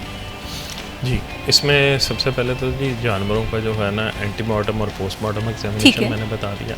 इसके बाद जैसे दूध है जानवर का, अब दूध का टेस्ट किया जाता है। एक डिज़ीज़ है ब्रूसिलोसिस। ब्रूसिलोसिस ये है कि अगर आप ब्रूसिला इन्फेक्टेड एनिमल का दूध पी लें तो उसमें फ़ीमेल में अबॉर्शन हो जाता है 3rd, 5 और 7th मंथ में जाके। तो उसको रोकने के लिए ब्रूसेला की जो सर्विलेंस की जाती है, जो जानवर इन्फेक्टेड होते हैं फिर उनको डिस्कार्ड करवाया जाता है फार्म से। इसी तरह ट्यूबरकुलोसिस इन्फेक्टेड एनिमल्स को भी आइडेंटिफाई किया जाता है और इसकी बाकायदा हमारी डायग्नोस्टिक लैब और हमारा फील्ड स्टाफ सर्विलेंस करता है इसकी। इसके लिहाज से अगर हम और बात करें तो टीनिया साजिनाटा है एक पैरासिटिक जो बीफ के अंदर पाया जाता है। एकानोकोकस ग्रैनुलोसिस है जो लंग्स के अंदर बड़े बड़े आबले बन जाते हैं। और बाज़-औक़ात वो जो कई लोग जैसे अब पाए खाने के कोई शौकीन है, कोई मगज़ खाने के शौकीन है, तो जानवर के जिसके लंग्स में बनता है उसके दिमाग में भी सिस्ट बन जाती है। और अगर वो सिस्ट वाला पैरासिटिक हाफ कुक्ड मगज़ वो इंसान खा ले तो इंसान को प्रॉब्लम करता है। इस लिहाज से लाइफ स्टॉक डिपार्टमेंट जो है उसकी जो अवलीन हमारी ज़िम्मेदारी है, we have to save the human lives from zoonotic diseases, ताकि इंसानों को सेहतमंद दूध गोश्त मुहैया हो ताकि इंसान सेहतमंद। बिल्कुल। और आज के अगर सेहत के हवाले से बात करें तो चैलेंजेस वैसे ही भागती दौड़ती ज़िंदगी में बहुत ज़्यादा है, और ऐसे में अगर एनिमल्स जो हैं वो बीमार होंगे और उन पर चेक एंड बैलेंस नहीं रखा जाएगा तो सेहत पे काफ़ी ज़्यादा कंप्रोमाइज़ होगा। लेकिन लाइफ स्टॉक जो है इस पर कंप्रोमाइज़ नहीं कर रहा है। यहाँ पर सर मैं आपसे ये भी जानना चाहती हूँ कि जैसे कि अक्सर औक़ात हम देखते हैं कि जहाँ पर चेक एंड बैलेंस रखने की सबसे ज़्यादा ज़रूरत होती है वो अमूमन देहाती एरिया होता है, तो वहाँ पर ये चीज़ें किस तरह से मेक श्योर की जाती हैं कि वहाँ के फार्मर जो हैं वो करंट सिनेरियो के हवाले से अवेयर भी हों, वहाँ पर चेक एंड बैलेंस भी रखा जाए ताकि किसी भी इंसान की सेहत हो, जानवरों की सेहत हो, उस पर कंप्रोमाइज़ ना हो? मैडम ऐसे है जैसे जो हमारी रूटीन की वैक्सीन्स होती हैं ना, जो हमारा पैरावेट किसी गांव में जाके वैक्सीन करता है वो बाकायदा उस फार्मर का मोबाइल नंबर और उनका नाम फार्मर का, वो हमारी डिपार्टमेंट की एक 9211 ऐप है जो PITB के साथ कनेक्टेड है, पंजाब इंफॉर्मेशन टेक्नोलॉजी बोर्ड के साथ। वो वैक्सीन करने के बाद डाटा उसके ऊपर अपलोड करता है और वो पूरे डिपार्टमेंट को पता लग जाता है कि फ़लाँ जगह पे हमारे फ़लाँ पैरावेट ने वैक्सीन कर दी है, और वो मैसेज चला जाता है। तो इसी तरह जो ट्रीटमेंट करता है उसकी भी जो आपने चेक एंड बैलेंस का, उसका चेक एंड बैलेंस होता है कि जिस बंदे को सर्विसेज दी उसका आउटडोर पे शनाख्ती कार्ड लिखा जाता है, उसका मोबाइल नंबर लिखा जाता है और उसको जो सर्विस मिलती है वो अपलोड होती है। थर्ड थिंग इज़ दैट कि अगर अवेयरनेस की हम बात करें तो हर जो हमारा वेटनरी ऑफिसर है उसने महीने में एक दफ़ा किसान लाइफ स्टॉक बैठक करनी है मिनिमम। और हमारी मोबाइल वेटनरी डिस्पेंसरीज जो हैं अपने नोटिफाइड रूट पे मूव करती हैं और जहाँ जहाँ वो मूव करती हैं वहाँ पे वो लोगों के गांव में बैठ के डोर स्टेप पे उनको सर्विसेज देती हैं, साथ अवेयरनेस देती हैं। अवेयरनेस में बहुत सारी चीज़ें हैं, एक तो करंट डिजीज़ की अवेयरनेस आ गई, फीड के ऊपर अवेयरनेस दी जाती है, मैनेजमेंट के ऊपर अवेयरनेस दी जाती है। एक छोटी सी मैं एग्जांपल देता हूँ कि गांव में आम तौर पे जो हमारे घर में रोटियां बच जाती हैं, मकई के दाने ख़राब हो गए, बारिश पड़ गई, गंदम ख़राब हो गई, उसको फंगस लग गई, तो हम कहते हैं कि ये जानवरों को डाल दें। अब हम जब जानवर को डालते हैं तो हम ये नहीं सोचते कि इसी जानवर का दूध हमने पीना है। उस फंगस जो लगती है उसको एफ्लाटॉक्सिन कहते हैं। वो एफ्लाटॉक्सिन जब जानवर खाता है तो उसके दूध में टॉक्सिन M1 प्रोड्यूस होता है। जो टॉक्सिन M1 है वो ह्यूमन बीइंग में कार्सिनोजेनिक होता है, कैंसर कॉज करता है। इसीलिए हमारे गवर्नमेंट ऑफ पंजाब ने 2016 में Punjab animal feed stuff and feed compound act 2016 का नफाज किया, जिसके तहत तमाम जो हमारे अब कमर्शियल फीड्स अवेलेबल हैं कैटल के लिए उनको रेगुलेट किया जाता है और इसी तरह पोल्ट्री फीड्स को भी रेगुलेट किया जाता है ताकि हेल्दी चिकन, हेल्दी मिल्क और हेल्दी मीट लोगों को अवेलेबल। बिल्कुल, उस पर चेक एंड बैलेंस रखना बहुत ज़्यादा ज़रूरी होता है। ये भी बताइएगा, जैसे मैंने पूछ रही थी कि फार्मर्स को अवेयरनेस के हवाले से सेमिनार्स भी होते हैं और इससे किस तरह से मेक श्योर किया जाता है कि तमाम चीज़ें जो हैं वो ट्रैक पे हैं। फार्मर के हवाले से अक्सर ये बात होती है कि वो अक्सर ये बात करते हुए दिखाई देते हैं कि हमें अप टू डेट सिनेरियो के हवाले से इंफॉर्मेशन नहीं उस तरह से होती है। तो जाहिर सी बात है अगर हमारा फार्मर एक राइट डायरेक्शन में होगा, राइट ट्रैक पे होगा तो चीज़ें हमें कदरे बेहतर होती हुई दिखाई देंगी। जी, कैसे उसमें ऐसे है कि जी एक तो चेक एंड बैलेंस में अब ये करते हैं कि इस वक्त तकरीबन फैसलाबाद डिवीज़न के जो 1155 गांव हैं उनमें हमारा स्टाफ गया गांव में, नंबरदार साहब को मिले हैं बाकायदा और इमाम मस्जिद को मिले हैं और उनकी बाकायदा स्टेटमेंट ली जाती है। फिर इमाम मस्जिद से ऐलान करवाया जाता है कि लाइफ स्टॉक का हमला आ गया। अब जैसे ये लंपी स्किन डिजीज़ अगस्त में स्टार्ट हुई, तो जुलाई में वैक्सीनेशन की गई, सितंबर में आके चूँकि डिज़ीज़ को जो है वो मिटिगेट हो रही थी लेकिन फिर भी लोगों को अवेयरनेस ज़्यादा थी ताकि एक जो ह्यू एंड क्राई शुरू हो जाता है फार्मर्स में, ख़ास करके जो वैक्सीन सेलर होते हैं ना वो इसकी हाइप क्रिएट करते हैं। ठीक है। तो अगर डिजीज़ नहीं भी होती तो ज़रा सी भी कोई बात होगी तो फार्मर परेशान हो जाता है। उसको ख़त्म करने के लिए हमारा स्टाफ गांव में गया है, हर गांव में जाके ये ऐलान करवाया गया और नंबरदार साहब से फिर सिग्नेचर भी उसके ऊपर लिए गए हैं कि स्टाफ आया कि लाइफ स्टॉक डिपार्टमेंट का अमला आपकी दहलीज पे है। अगर आपके गांव में लंपी स्किन डिजीज़ या कोई और वबाई मर्ज़ है आपके जानवरों को तो उसके तदारक के लिए लाइफ स्टॉक का अमला मौजूद है, आप हमसे रब्ता करें, हम उसका तदारक करें। सही, बिल्कुल इसी तरह से कम्युनिटी इंगेजमेंट बहुत ज़्यादा ज़रूरी होता है कि जब हम ह्यूमन के हवाले से बात करें या एनिमल्स की सेहत के हवाले से बात करें, क्योंकि पाकिस्तान की मीशत के हवाले से बात करें, फार्मर भी बहुत इंपॉर्टेंट रोल प्ले कर रहे होते हैं, किसान तबका भी बहुत इंपॉर्टेंट रोल प्ले कर रहा होता है। ऐसे में अगर बीमारियों के ख़िलाफ़ अवेयरनेस होगी तो हम देखेंगे कि बहुत सारी चीज़ें जो है वो ट्रैक पे हैं। यहाँ पर मैं सर आपसे ये भी जानना चाहती हूँ कि लाइफ स्टॉक डिपार्टमेंट के हवाले से बात करें, आप लोगों के क्या चैलेंजेस होते हैं? जाहिर सी बात है फैसलाबाद डिवीज़न एक बड़ी डिवीज़न है जिसे मैनेज करना कोई इतना आसान बात नहीं है। लाइफ स्टॉक डिपार्टमेंट के जो हमारे ऑब्जेक्टिव्स हैं वो हमारे हैं डिजीज़ कंट्रोल। ठीक है। सबसे बड़ा चैलेंज तो होता है डिज़ीज़ को कंट्रोल करना, और डिज़ीज़ कंट्रोल की जाती है थ्रू वैक्सीनेशन। तो वैक्सीनेशन करना, और फिर सेकंड आती है हमारी ब्रीड इम्प्रूवमेंट। ठीक है। थ्रू आर्टिफिशियल इंसेमिनेशन, जिससे हमारे जो लोकल ब्रीड के जानवर हैं वो डेली कुछ 700 ग्राम्स वेट गेन करते हैं। तो इसको इम्प्रूव करने के लिए ताकि पाकिस्तान बीफ एक्सपोर्ट में चला जाए तो हमारे गवर्नमेंट ऑफ पंजाब ने जो ब्राह्मण ब्रीड है जो बीफ स्पेशली बीफ के लिए ब्रीड डेवलप की गई है, उसका हम सीमन इम्पोर्टेड सीमन हमारे पास अवेलेबल है जो हम फार्मर को मुहैया करते हैं, और उससे जो क्रॉस होकर जानवर आगे आ रहे हैं उनका वेट जो है वो 700 ग्राम से इंक्रीज़ करके 1200 ग्राम पर डे है। दूसरे चैलेंजेस में फार्मर के लिए जो है लाइफ स्टॉक के हवाले से उसको फीड के रेट्स जो है ना, कॉस्ट इफ़ेक्टिव प्रोडक्शन उसके लिए ज़रूरी है, और कॉस्ट इफ़ेक्टिव प्रोडक्शन के लिए फार्मर को जो ज़िम्मेदार है उसको लिए एग्रीकल्चर के लिए भी और लाइफ स्टॉक के लिए भी स्वीट कैनाल वाटर जो है वो वाफर मकदार में चाहिए, ताकि उसकी जो इलेक्ट्रिसिटी के चार्जेस हैं वो भी रिड्यूस हों, सोलर के जो चार्जेस उसके मेंटेनेंस के हैं वो भी रिड्यूस हों, और जो आप कह लें कि जो प्रोडक्शन है फॉडर की या हमारी जो आम कैश क्रॉप्स है उसकी प्रोडक्शन जो है वो ऑलमोस्ट स्वीट कैनाल वाटर पे डबल हो जाएगी। सही, बिल्कुल इसी तरह से। और यहाँ पर मैं ये भी जानना चाहती हूँ, अगर हम बात करें जदीद टेक्नोलॉजी के हवाले से, हम देखते हैं कि सारी दुनिया में जिद्दत आ गई है। हमें कोई भी सेक्टर में अगर कम्पीट करना है या कोई भी सेक्टर में हमने ग्रोथ हासिल करनी है तो हमें टेक्नोलॉजी को यूटिलाइज़ करना पड़ेगा। लाइफ स्टॉक इस चीज़ को किस तरह से जी, लाइफ स्टॉक इसकी टेक्नोलॉजी का जो इस्तेमाल है हमारे यहाँ इस वक्त जो डिपार्टमेंट में काम हो रहा है वो इन विट्रो फर्टिलाइजेशन पे काम हो रहा है, IVF पे। उससे ये है कि एक हमारे पास अगर अच्छी ब्रीड की एक बफलो है या एक गाय है तो पहले हम साल में उससे एक बच्चा लेते थे, अब इस नई टेक्नोलॉजी के ज़रिए हम उसी एक जानवर के साल में 15 से 16 बच्चे लेंगे, दूसरी सैरोगेटेड मदर्स के ज़रिए। सेकेंड, जेनेटिक इम्प्रूवमेंट जो हो रही है वो थ्रू आर्टिफिशियल इंसेमिनेशन है। थर्ड, हम हर्ड ट्रांसफॉर्मेशन की तरफ जा रहे हैं, ठीक है, ताकि पूरे का पूरा हर्ड जो है लो प्रोड्यूसर से हाई प्रोड्यूसर की तरफ ट्रांसफ़र हो जाए।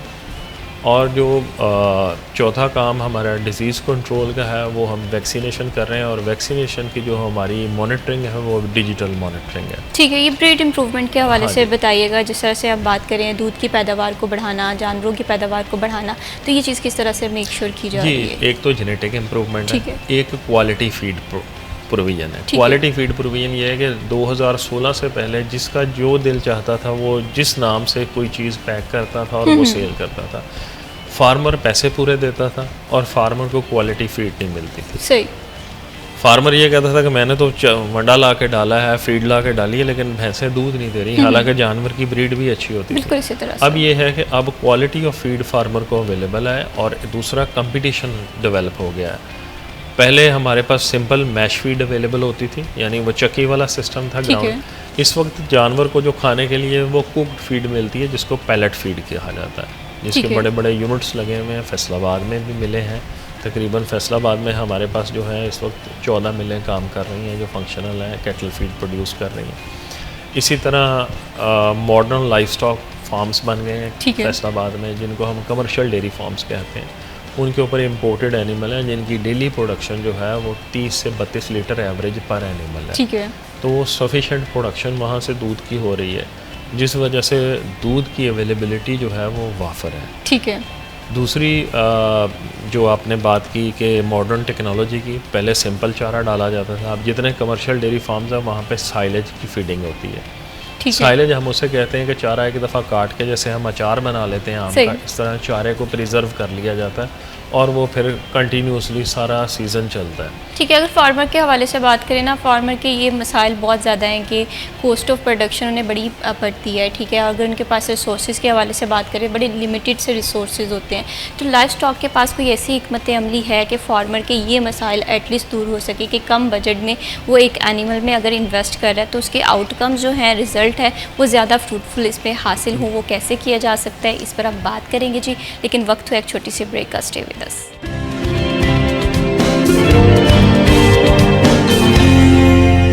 ब्रेक पे जाने से पहले हम बात कर रहे थे लाइफ स्टॉक के हवाले से और फार्मर के मसाइल के हवाले से। फार्मर का जो बुनियादी मसला है, सबसे पहले हम देखते हैं कि कॉस्ट ऑफ प्रोडक्शन बहुत महंगी होती है, बिजली की कीमत काफ़ी ज़्यादा महंगी दिखाई देती है, जो ह्यूमन रिसोर्स मैनेजमेंट है वो काफ़ी ज़्यादा मुश्किल दिखाई देती है। ऐसे में फार्मर के जहन में ये सवाल आता है कि लाइफ स्टॉक किस तरह से मैनेज किया जाए।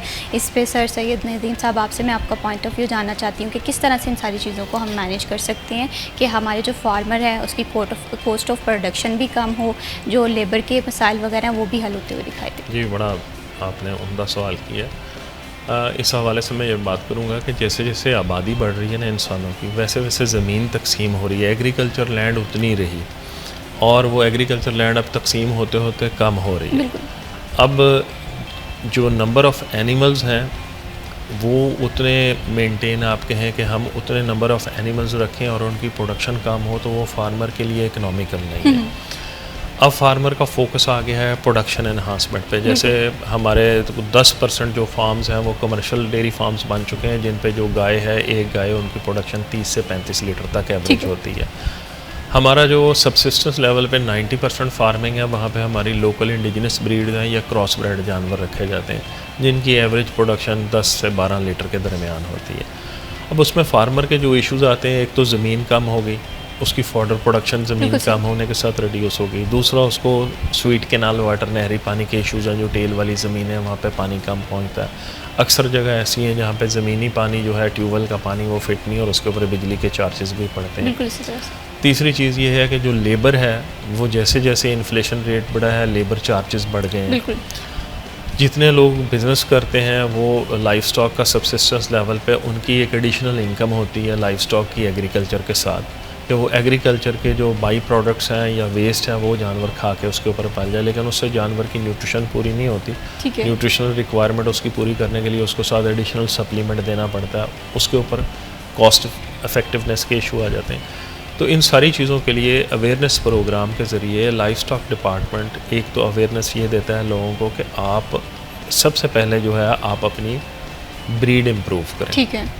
ब्रीड इम्प्रूव करने से ये है कि आपकी प्रोडक्शन जो है वो बढ़ जाएगी। जो गाय आपकी पहले 10 लीटर दूध दे रही थी, वो गाय आपकी अगली जो जनरेशन आएगी उसमें 17-18 लीटर पे चली जाती है किसी एग्जॉटिक ब्रीड से क्रॉस होने के बाद। दूसरी चीज़ ये है कि आ जाती है मैनेजमेंट। मैनेजमेंट में ये है कि जो जानवर है उसको पानी की रिक्वायरमेंट है। जो हम लोग अवेयरनेस में सबसे पहले बात बताते हैं कि जानवर को बांध के जो रखना है, उससे आप 2 या 3 वक्त उसे पानी पिलाते हैं, उसकी रिक्वायरमेंट पूरी नहीं होती जानवर की। जो अडल्ट एनिमल है जो हमारा इंडिजिनस है, उसको तकरीबन गर्मी में 70 लीटर पानी डेली ऑन एवरेज चाहिए पीने के लिए, और वो एकदम 70 लीटर नहीं पी सकता।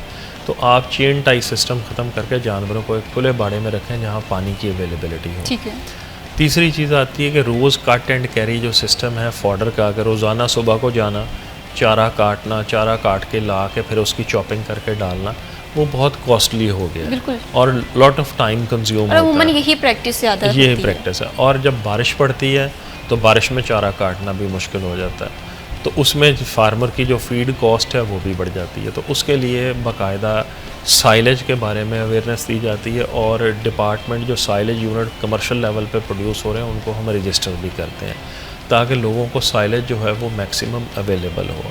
साइलेज ये है कि साइलेज एक दफ़ा फार्मर ने बना लेना, एक दफ़ा उसका 1 एकड़ मकई का हुआ, उसने सारा कट करवाया, चॉप करके उसको स्टोर कर लिया। ठीक है। उसके बाद चाहे बारिश पड़े चाहे गर्मी हो, उसने वहाँ से साइलेज उठाना और जानवरों को डाल देना। और जानवरों का न्यूट्रिशन भी पूरी रहती है सही, क्योंकि एक ही स्टेज का चारा मिलता है उनको बिल्कुल खाने इसी के तरह लिए। से। दूसरा जो है उसका फार्मर का जो टाइम कंज्यूमिंग थी उसकी लेबर कॉस्ट वो रिड्यूस हो जाती है। तो दो चीज़ें तो हमारी होगी, जेनेटिक इम्प्रूवमेंट और हमारी बैलेंस न्यूट्रिशन, तीसरी बिल्कुल। मैनेजमेंट, और चौथी जो चीज़ है वो डिजीज़ कंट्रोल है, ठीक जिसमें है। डिवर्मिंग आ जाती है और प्रॉपर वैक्सीनेशन आ जाती है। ठीक है, और जिसमें लाइफ स्टॉक काफ़ी ज़्यादा हमें मुतहरिक दिखाई दे जी। रहा है, वो वैक्सीनेशन के हवाले से जी। बात हो, वो अवेयरनेस के हवाले से बात हो। बस मसला ये आता है कि जो हमारे फार्मर्स हैं वो ये न्यू चीज़ों को अडॉप्ट करने में शायद कतराते हैं, या कोई कॉन्सिक्वेंसेस जो हैं जिसकी वजह से हम देखते हैं कि हमारे लाइफ स्टॉक जो है वो तो काम कर रहा है लेकिन फार्मर तक इसका रिजल्ट उस तरह से नहीं पहुँच पा रहा है। फार्मर का जो है मेन इशू वो है उसका कॉस्ट इफेक्टिव प्रोडक्शन का। जब फार्मर को चारा सस्ता मिल जाएगा रेट्स के मुकाबले में, जो उसके मिल्क और मीट के रेट्स हैं, अगर उसके मुकाबले में उसको चारा सस्ता मिल जाएगा, उसका प्रॉफिट रेशो बढ़ जाएगा, तो ऑटोमेटिकली पॉपुलेशन जो है वो डबल हो जाएगी। हर आदमी जो है वो कोशिश करेगा कि मैं मैक्सिमम जानवर ग्रो कर लूँ। तो उसके लिए सबसे ज़्यादा ज़रूरी है कि जो हमारे फार्मर हजरात हैं उनको एक तो स्वीट कैनाल वाटर, सही, और दूसरा जो फॉडर है उस हवाले से फॉडर की जो प्रिजर्वेशन टेक्निक्स है, जो हमारा फॉडर रिसर्च इंस्टीट्यूट है उससे हमारा डिपार्टमेंट बाकायदा सरगोदे में एक फॉडर रिसर्च इंस्टीट्यूट है एग्रीकल्चर डिपार्टमेंट का, ठीक है। जिससे हम कोलैबोरेशन में रहते हैं और उनसे काफ़ी सारी जो टेक्निक्स हैं वो लोगों तक पहुंचाते हैं। बिल्कुल सही। अगर अभी के हवाले से बात करें ना लाइफ स्टॉक के, तो एक टाइम था लोग काफ़ी ज़्यादा इसमें इन्वेस्ट करते थे कि अगर कोई कारोबार नहीं करना तो मवेशी में इन्वेस्ट कर लिया जाए, कोई फार्म बना लिया जाए, कोई कैटल की सर्विसेज जो प्रोवाइड कर लें। लेकिन हर गुजरते दिन के साथ हम देख रहे हैं कि मवेशी पालना बड़ा मुश्किल हो गया है। इस चीज़ को किस तरह से हम कॉमन कर सकते हैं ताकि ज़्यादा से ज़्यादा लोग जो हैं, क्योंकि पाकिस्तान एक एग्रीकल्चर कंट्री है, जी, अगर जी। हम इन तमाम चीज़ों पर कॉम्प्रोमाइज़ कर लेंगे, आए रोज़ हम देखते हैं कि हाउसिंग सोसाइटीज़ बन रही हैं, हमारी ज़मीन कम हो रही है, तो कहीं ना कहीं ये इश्यूज़ हैं, ये हमारे एग्रीकल्चर सेक्टर को भी मुतासिर कर रहे हैं और हमारे फार्मर को भी मुतासिर कर रहे हैं। जी, इसमें यह है कि लाइफ स्टॉक ने जो मॉडर्न टेक्नोलॉजीज़ लोगों को इंट्रोड्यूस करवाई हैं उसके ऊपर कमर्शियल लाइफ स्टॉक फार्म्स बड़े बड़े बनने शुरू हो गए। ठीक है। और 4-4 हज़ार कैटल हेड का भी फार्म इस्टेब्लिश हो चुका है इस वक्त पंजाब में। हमारे फैसलाबाद में भी 700 एनिमल्स का एक कमर्शियल डेयरी फार्म है, और 200-300 जानवर के जो हमारे फार्म हैं वो मोर देन 100 ठीक है। 3000 का फार्म हमारा चिन्योट में है, commercial dairy farm private sector का। तो हमारी जो आपने बात की कि ज़मीन कम हो रही है, अर्बनाइजेशन हो रही है, तो इसका जो हल है वो है कमर्शियल डेयरी फार्म्स और मॉडर्न टेक्नोलॉजीज़ की अडॉप्शन। ठीक है। जैसे पहले लोग हाथ से दूध निकालते थे, अब जितने कमर्शियल डेयरी फार्म्स हैं वहाँ पे मिल्किंग मशीन्स आ ठीक गई है। हैं। मिल्किंग मशीन से दूध निकलता है, उससे लेबर कॉस्ट भी बच गई है, और फार्मर जो एनिमल्स हैं वो फार्मर की जो मेडिसिन पे कॉस्ट आती थी वो भी रिड्यूस हो गई है। दूसरी चीज़ ये है कि वक्त के साथ साथ ह्यूमन की जो रिक्वायरमेंट्स हैं, जैसे जैसे पॉपुलेशन बढ़ रही है तो उसकी मीट और मिल्क की जो रिक्वायरमेंट है वो बढ़ रही है।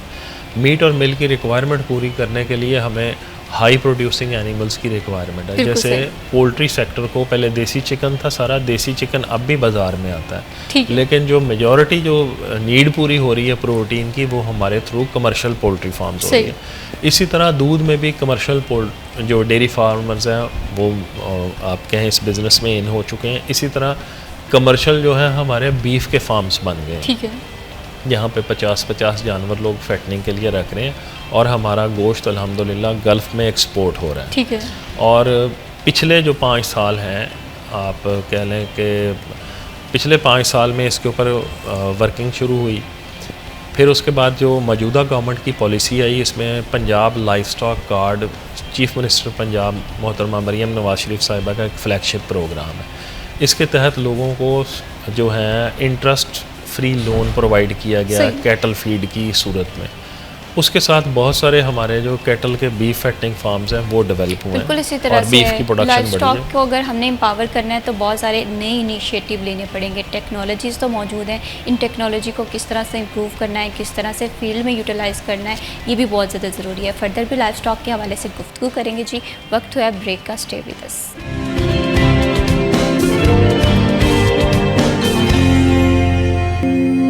सिटी एट 10 में एक बार फिर खुश आमदीद। और ब्रेक पे जाने से पहले हम बात कर रहे थे लाइव स्टॉक के हवाले से, चैलेंजेस देखे, मुश्किलात देखी कि फार्मर्स को क्या क्या आ रही हैं, लाइव स्टॉक का रोल किस तरह से रहा है इन तमाम तर चीज़ों को ओवरकम करने के लिए, ये भी देखा। अगर हम मुल्की मईशत के हवाले से बात करें तो ये एनालिसिस करना चाहिए भी कि जो लाइव स्टॉक है ये हमारे मुल्क की मईशत में कितना कंट्रीब्यूट कर रही है। इसमें मैं डॉक्टर साहब आपका पॉइंट ऑफ व्यू जानना चाहती हूँ। अगर हम मईशत के एतबार से देखें, लाइव स्टॉक का रोल हमारी सोसाइटी में नो डाउट बहुत इंपॉर्टेंट है, लेकिन मईशत में आप किस तरह से लाइव स्टॉक का रोल देख रहे हैं, क्या कंट्रीब्यूशन है?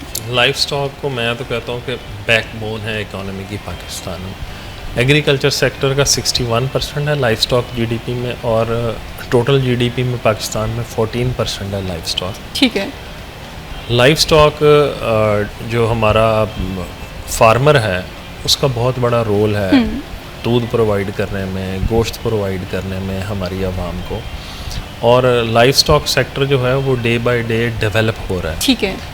जैसे अब लोगों का ट्रेंड हो गया है to increase the useful production of the animal. ठीक है। तो लोग जेनेटिक इम्प्रूवमेंट पे भी जा रहे हैं, और लार्ज एनिमल के साथ साथ मैं बात करूँगा कि जो स्मॉल एनिमल है, पहले बकरी का जो दूध था उसकी अवेयरनेस नहीं थी लोगों को। अब इस वक्त लाहौर में जो है आपके जो बड़े बड़े स्टोर्स हैं वहाँ पे बकरी का दूध पैक्ड होकर सेल हो रहा है। सही। क्योंकि जब तक लोगों को ये अवेयरनेस नहीं थी कि जो फैट ग्लोब्यूल है बकरी के दूध का, उसका साइज़ छोटा है और वो इंसान की खून में शामिल होकर वेन से आराम से पास हो जाता है।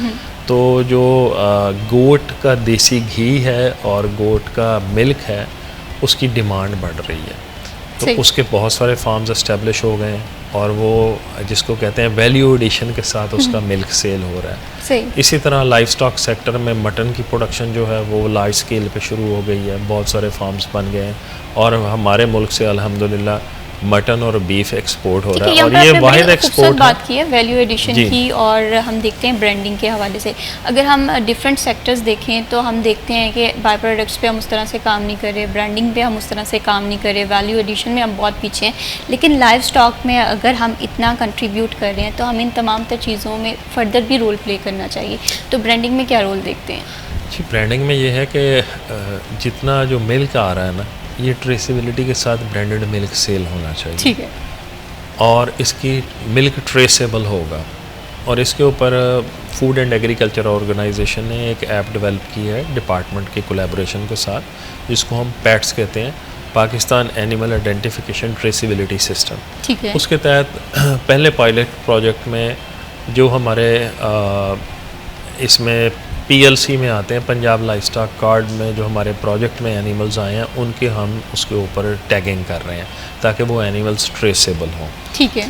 दूसरी चीज़ ये है कि वैल्यू एडिशन में मिल्क है, चीज़ है, बटर है, ये सारी चीज़ें अब वैल्यू एडिशन के साथ मार्केट में सेल हो रही हैं। जैसे पहले पिज़्ज़ा नहीं लोग खाते थे, अब पिज़्ज़ा एक आप कह लें कॉमन आइटम हो गई है। गांव में भी पिज़्ज़ा खाया जाता है, तो चीज़ का इस्तेमाल शुरू हो गया और चीज़ की डिमांड बढ़ गई है। अब ये है जैसे आपने कहा ब्रांडेड, अब ये ब्रांड आगे का काम जो है वैल्यू एडिशन में वो ब्रांडिंग का और ट्रेसेबिलिटी का। ठीक है। तो इसके ऊपर फूड डिपार्टमेंट काफ़ी ज़्यादा काम कर रहा है।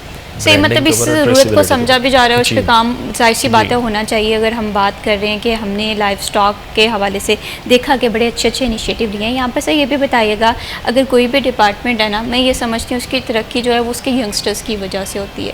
तो लाइव स्टॉक डिपार्टमेंट के हवाले से बात करें या लाइव स्टॉक की इम्प्रूवमेंट के हवाले से बात करें, यूथ का क्या रोल देख रहे हैं? क्या लोगों का रुझान आ रहा है हमारे यंगस्टर्स का इस डिपार्टमेंट की तरफ? जी अल्हम्दुलिल्लाह, हमारे काफ़ी यंगस्टर्स जो हैं वो इस प्रोफेशन को अडॉप्ट किया है। और पहले तो 2 यूनिवर्सिटीज़ थी, अब तो अल्हम्दुलिल्लाह कोई 7 से ऊपर यूनिवर्सिटीज़ हैं जो वेटनरी की तालीम दे रही हैं। और हमारा यंगस्टर आ रहा है, और मोहतरम चीफ़ मिनिस्टर साहिबा ने पंजाब में उनका एक फ्लैगशिप प्रोग्राम है, internship programme for vets and paramedics. तो उसमें आप इसे अंदाज़ा लगा लें कि 28 पोस्टें थी फैसलाबाद डिवीज़न में, जिसके ऊपर 136 एप्लीकेंट्स थे।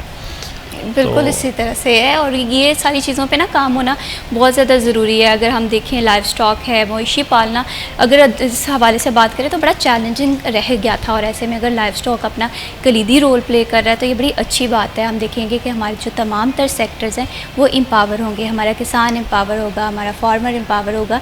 तो ऐसे में हमारे जो महकमे हैं ये काफ़ी अच्छा काम भी कर रहे हैं। तो ये बहुत ज़्यादा ज़रूरी हो गया है कि इसमें अगर फीडबैक दिया जा रहा है, इंफॉर्मेशन प्रोवाइड की जा रही है, तो जो फीडबैक लेने वाला तबका है वो भी इन तमाम तर चीज़ों को यूटिलाइज़ करे और जितनी भी इंफॉर्मेशन है वो लोगों तक प्रोवाइड करे। बहुत शुक्रिया डॉक्टर सैयद नदीम बदर साहब, आपने प्रोग्राम में हमें टाइम दिया और आपने किसानों के वो तमाम तर मसले, वो फार्मर्स के वो तमाम तर मसले जिन पर बात करना बहुत ज़्यादा ज़रूरी थी, आपने वो बात भी की। और आई होप सो ये प्रोग्राम उन सब लोगों के लिए बड़ा इन्फॉर्मेटिव रहा होगा, क्योंकि अगर हमारा किसान, हमारा जो फार्मर है वो एम्पावर होगा तो हम देखेंगे कि तमाम तर चीज़ें जो हैं वो ट्रैक पे आती हुई नज़र आएंगी। एक लाइन डायरेक्शन जो है हम देखते हैं कि यूनी डायरेक्शन हम हो गए थे, वो चीज़ें हमें नज़र नहीं आएंगी। तो इनडायरेक्टली ये बड़ी अच्छी बात है। और इसके साथ साथ यहाँ पर एक बहुत अच्छी बात ये है कि हमारी जो टीम है वो हमारे लिए बहुत ज़्यादा ख़ास होती है, क्योंकि टीम की वजह से हम जो स्क्रीन पे इतने अच्छे दिखाई दे रहे थे, आज हमारे जो कैमरामैन हैं वकास, उनके रिपोर्टर जो हैं वकास, सीनियर रिपोर्टर वकास बेग, उनके यहाँ बेटे की पैदाइश हुई है और अल्लाह ताला उनके बेटे को एक लंबी ज़िंदगी अता करें जी। और ये बड़ी खुशकिस्मती वाली बात होती है कि आपको, आपके बेटे को अल्लाह ताला कामयाबी दे, कामरानी दे, और आप बड़े काबिल जी हैं रिपोर्टर, और इन तमाम तर चीज़ों को आपकी ज़िंदगी में अल्लाह ताला आसानियाँ लेकर आए। वकास बेग के जो बेटा है आहद, मोहम्मद आहद, और माशाल्लाह बड़ा प्यारा और बड़ा क्यूट सा है। अल्लाह ताला लंबी ज़िंदगी वाला बेटा दे और इन्हें ज़िंदगी में बहुत ज़्यादा कामयाबी दे, बहुत ज़्यादा आसानियाँ हों आपकी ज़िंदगी में। और हमारी तरफ से जी बड़ी नेक तमन्नाओं का इजहार है जी। और इसी के साथ मैं भी शबीब को दीजिए इजाज़त। अल्लाह हाफ़िज़।